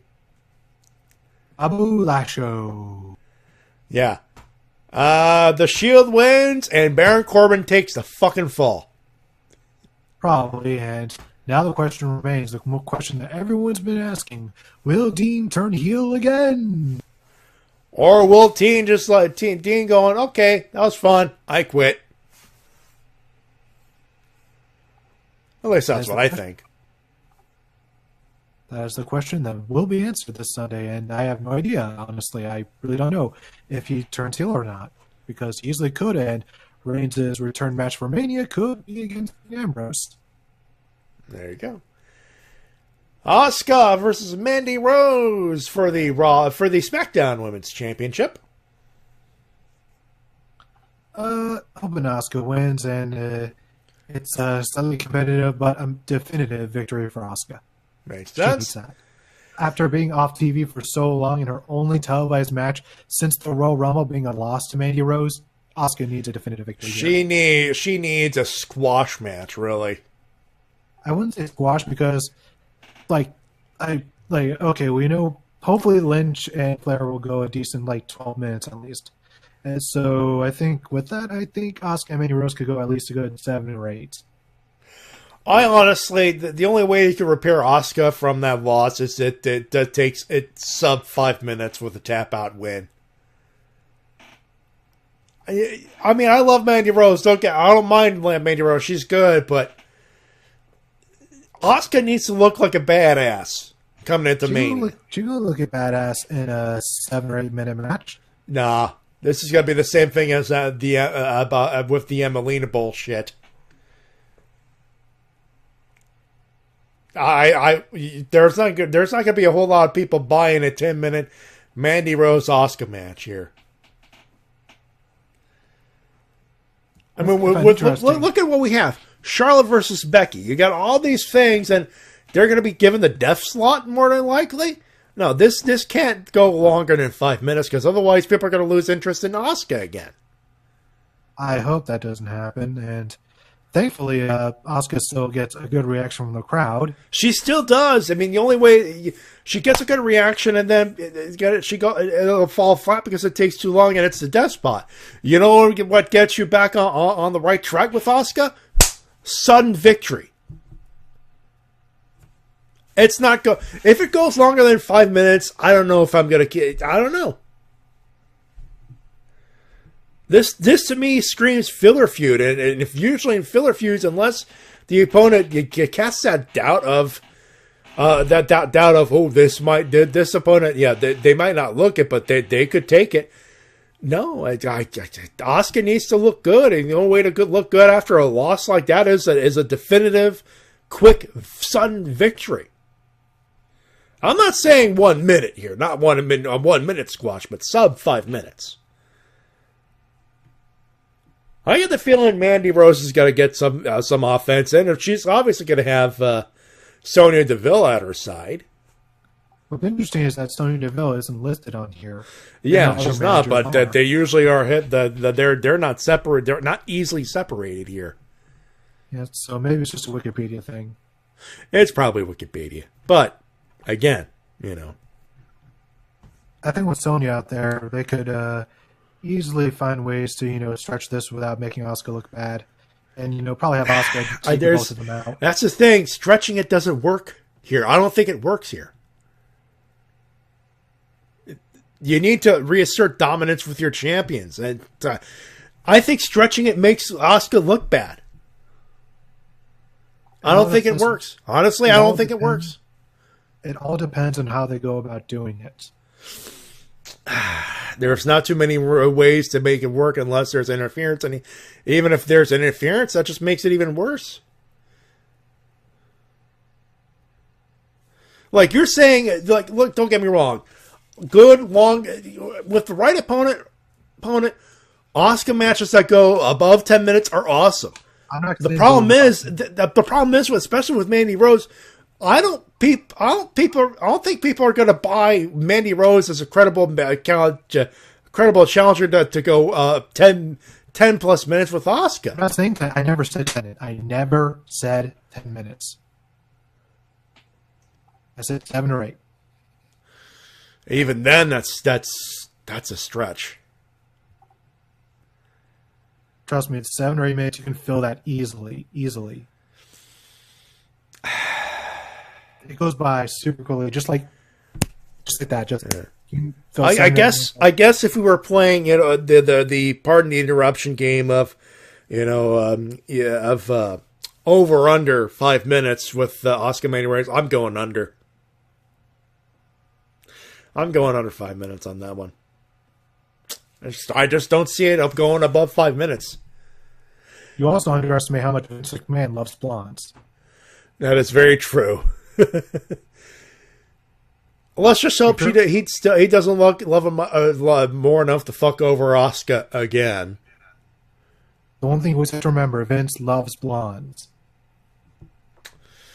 The Boston Hug Connection: Bayley and Sasha Banks taking on Nia Jax and Tamina for the WWE Women's Tag Team Championship. Keep belt on Boston Hug. Agree 100%. Yeah. And in the main event of the evening. Hold on. The semi-main. What the fuck am I doing? Usos taking on The Miz and Shane McMahon for the SmackDown Tag Team titles. Keep the belt on the Usos. I totally agree with that as well.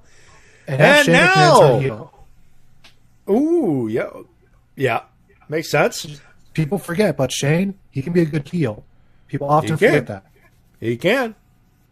Shane is a good heel. Miz is a good heel. Whatever happens, the thumb is up there. Remember when Shane was European champion? Yep. Anyone remember that? Oh, yeah. Or I guess you were going for Pepperidge Farm members, but no, I remember that. And in the main event of the evening, WWE Championship, my boy Kevin Owens takes on Daniel Bryan, who is the champion.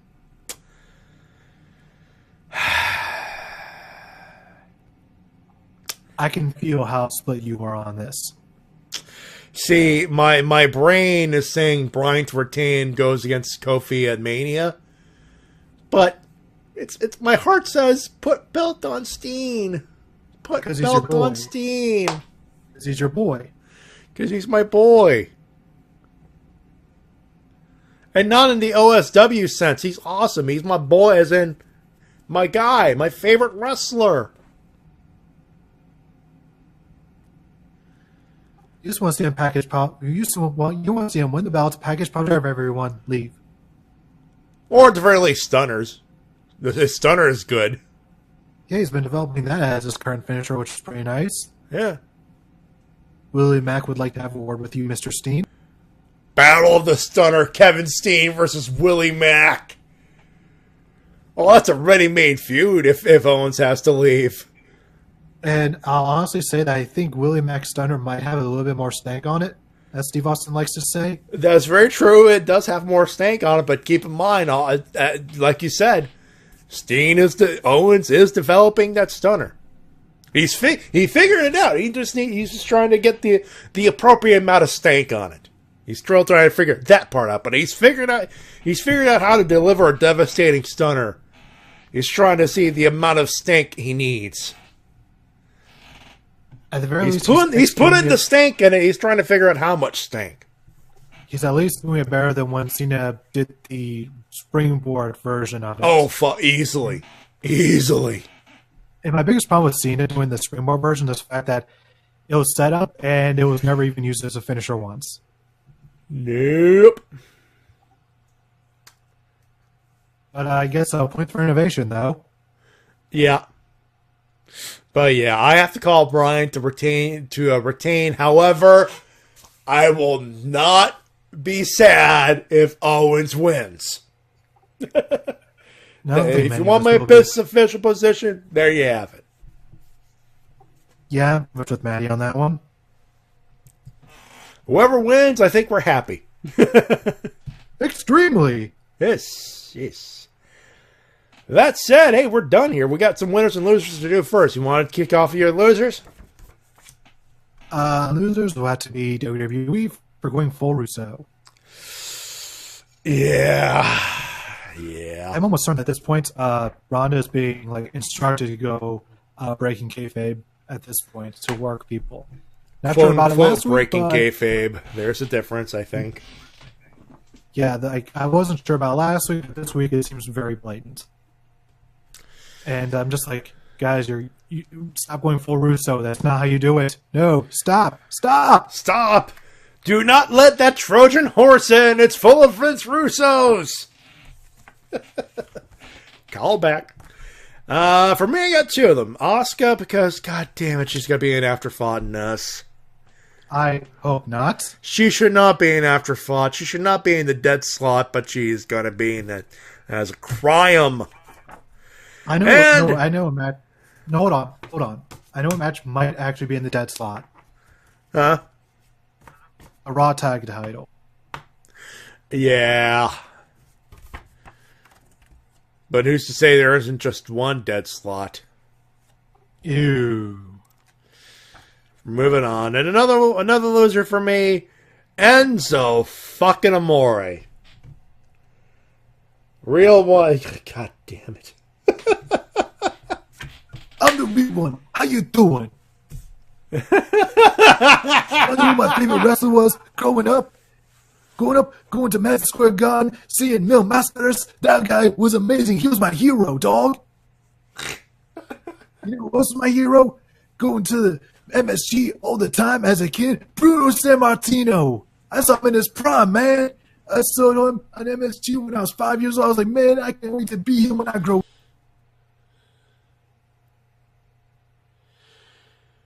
You know, I'd ask Enzo to never change.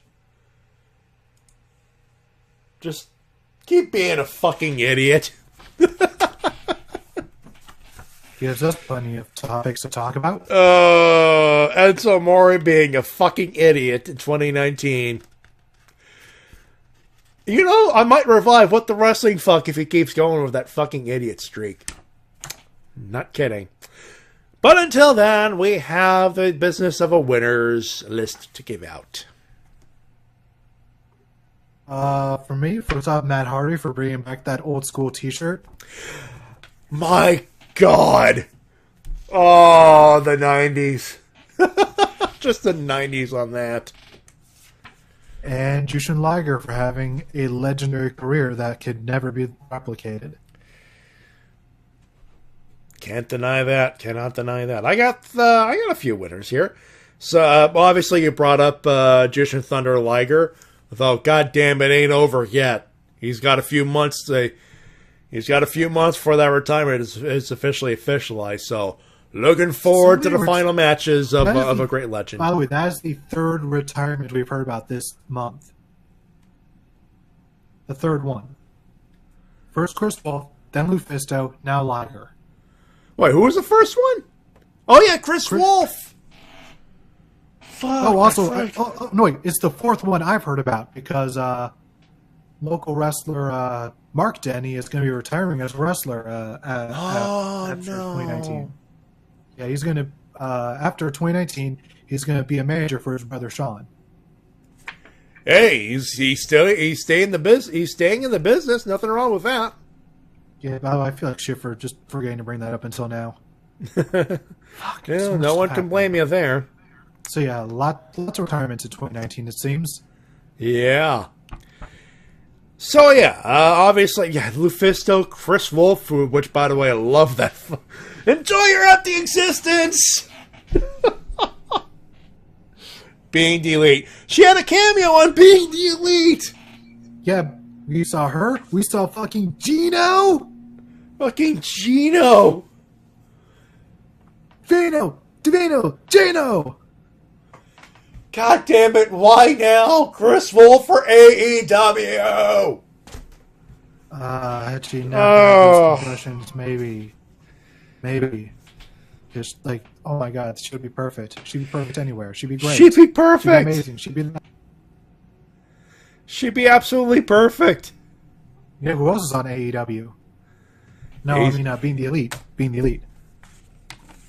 Tito. Yeah. Also, Michael Nakazawa. Yeah, that was unexpected. Yeah. And Mike Jackson. Who the hell is Michael Nakazawa?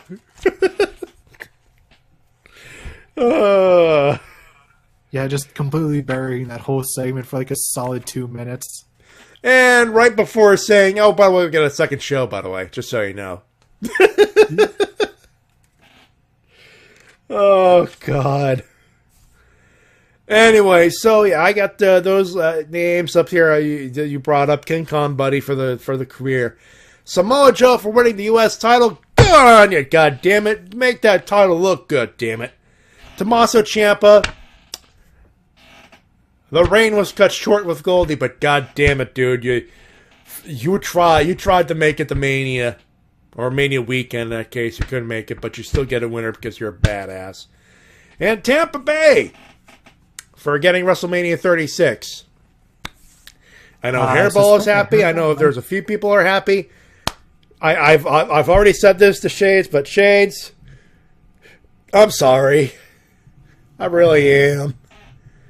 Like, this guy's trying to get away with the wrestling. He has to deal with us chuckleheads on a near daily to weekly basis, and now all of the wrestling's coming to his neck of the woods next year. I know Hairball's probably going to be happy about that. Hairball is happy in his head place. I know that, but all of the wrestling's going to show up, and the Shades is going to go. Yeah, because it isn't just WWE. It's going to be WWE, Ring of Honor, New Japan, Game Changer like Wrestling. I said, all of the wrestling. Like, all of it. He will not be able to escape it. If he thought he saw too many Bullet Club shirts now. Oh my God. He is not going to be happy in his head place next year. And of course, you know, some people love blasting entrance themes on their stereos as they're driving down the highway. I just imagine him just singing this car, then all of a sudden he hears, just off in the distance, "No chance!" Ba, ba, ba, ba, ba, ba. A no chance in hell! Those are the good themes. Tina, you realize what we're going to have to try to do with the Shades is, we're going to have to temper him in raw shit so he doesn't go batshit crazy on wrestling during WrestleMania Hopefully, week. You know, nobody blasts Brie Bella's theme song. Oh, God. We're going to have to talk to Shades. Well, you will, but I'm not going to be at the dynamic. Oh, that's tomorrow. right. You're not going to be there. Well, eventually. Not now, but we got a little while yet. We're going to have to talk to him. Hey, you got a new video out.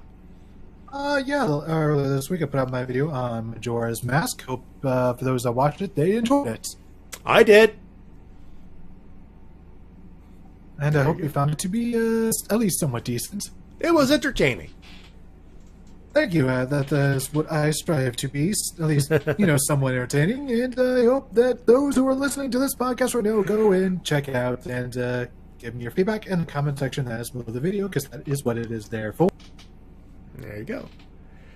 Of course, on our end, you got, you know, that stuff. We got a whole lot of stuff. Hey, I'm back with the Ranger recap. I forgot to mention this. We're back with the Ranger recap.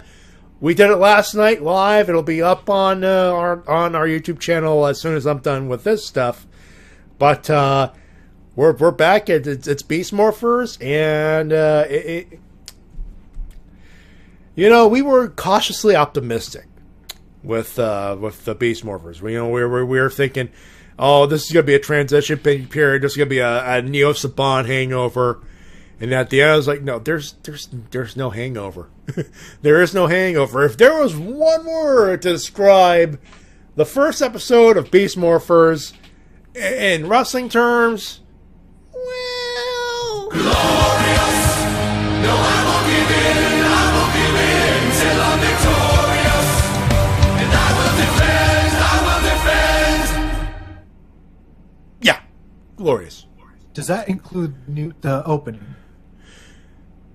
I mean, your mileage may vary. I know I was like, that's gonna have to grow on me a little bit, but I liked it. I know Easy liked it.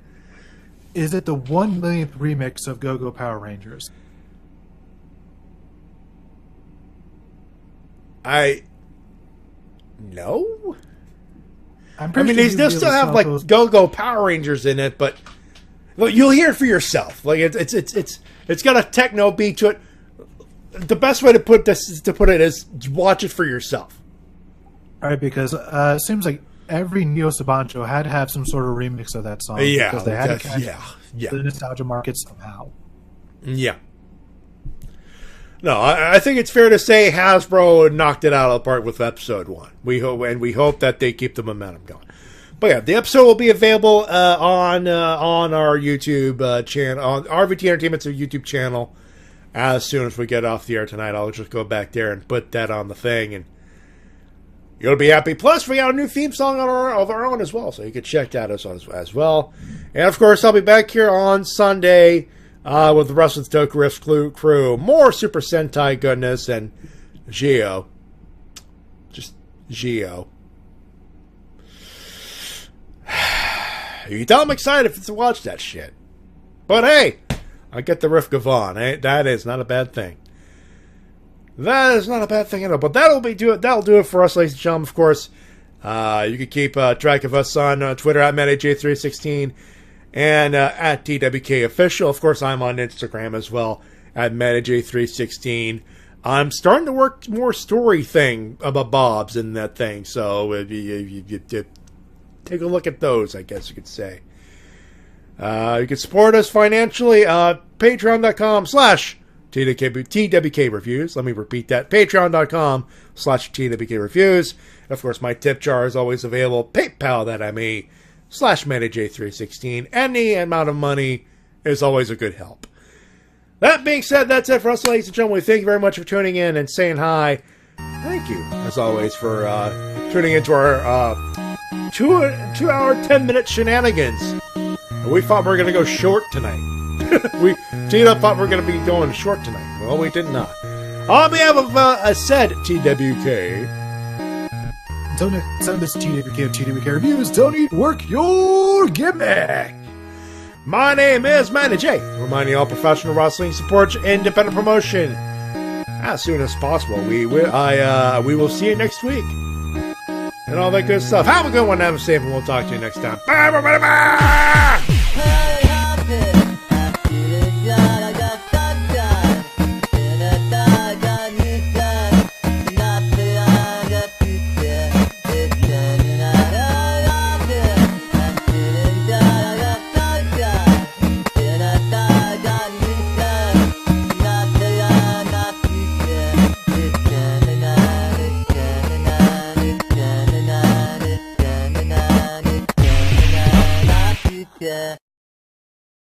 You know, they say all men are created equal, but you look at me and you look at small Joe, and you can see that statement is not true.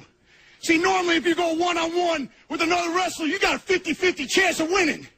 But I'm a genetic freak, and I'm not normal. So you got a 25% at best at beating me. And then you add Kurt Angle to the mix, your chances of winning drastically go down. See, the three-way at sacrifice, you got a 33 1/3 chance of winning. But I got a 66 2/3 chance of winning because Kurt Angle knows he can't beat me, and he's not even going to try. So, Samoa Joe, you take your 33 1/3 chance minus my 25% chance, and you got an 8 1/3 chance of winning at sacrifice. But then you take my 75% chance of winning if we used to go one-on-one, and then add 66 2/3%. I got 141 2/3 chance of winning at sacrifice. See, Joe, the numbers don't lie, and they spell disaster for you at sacrifice. Did you understand anything he was saying? I got a percentage of it. Then we're good to go. Let me ask you, do you feel you understood anything he was saying? No idea.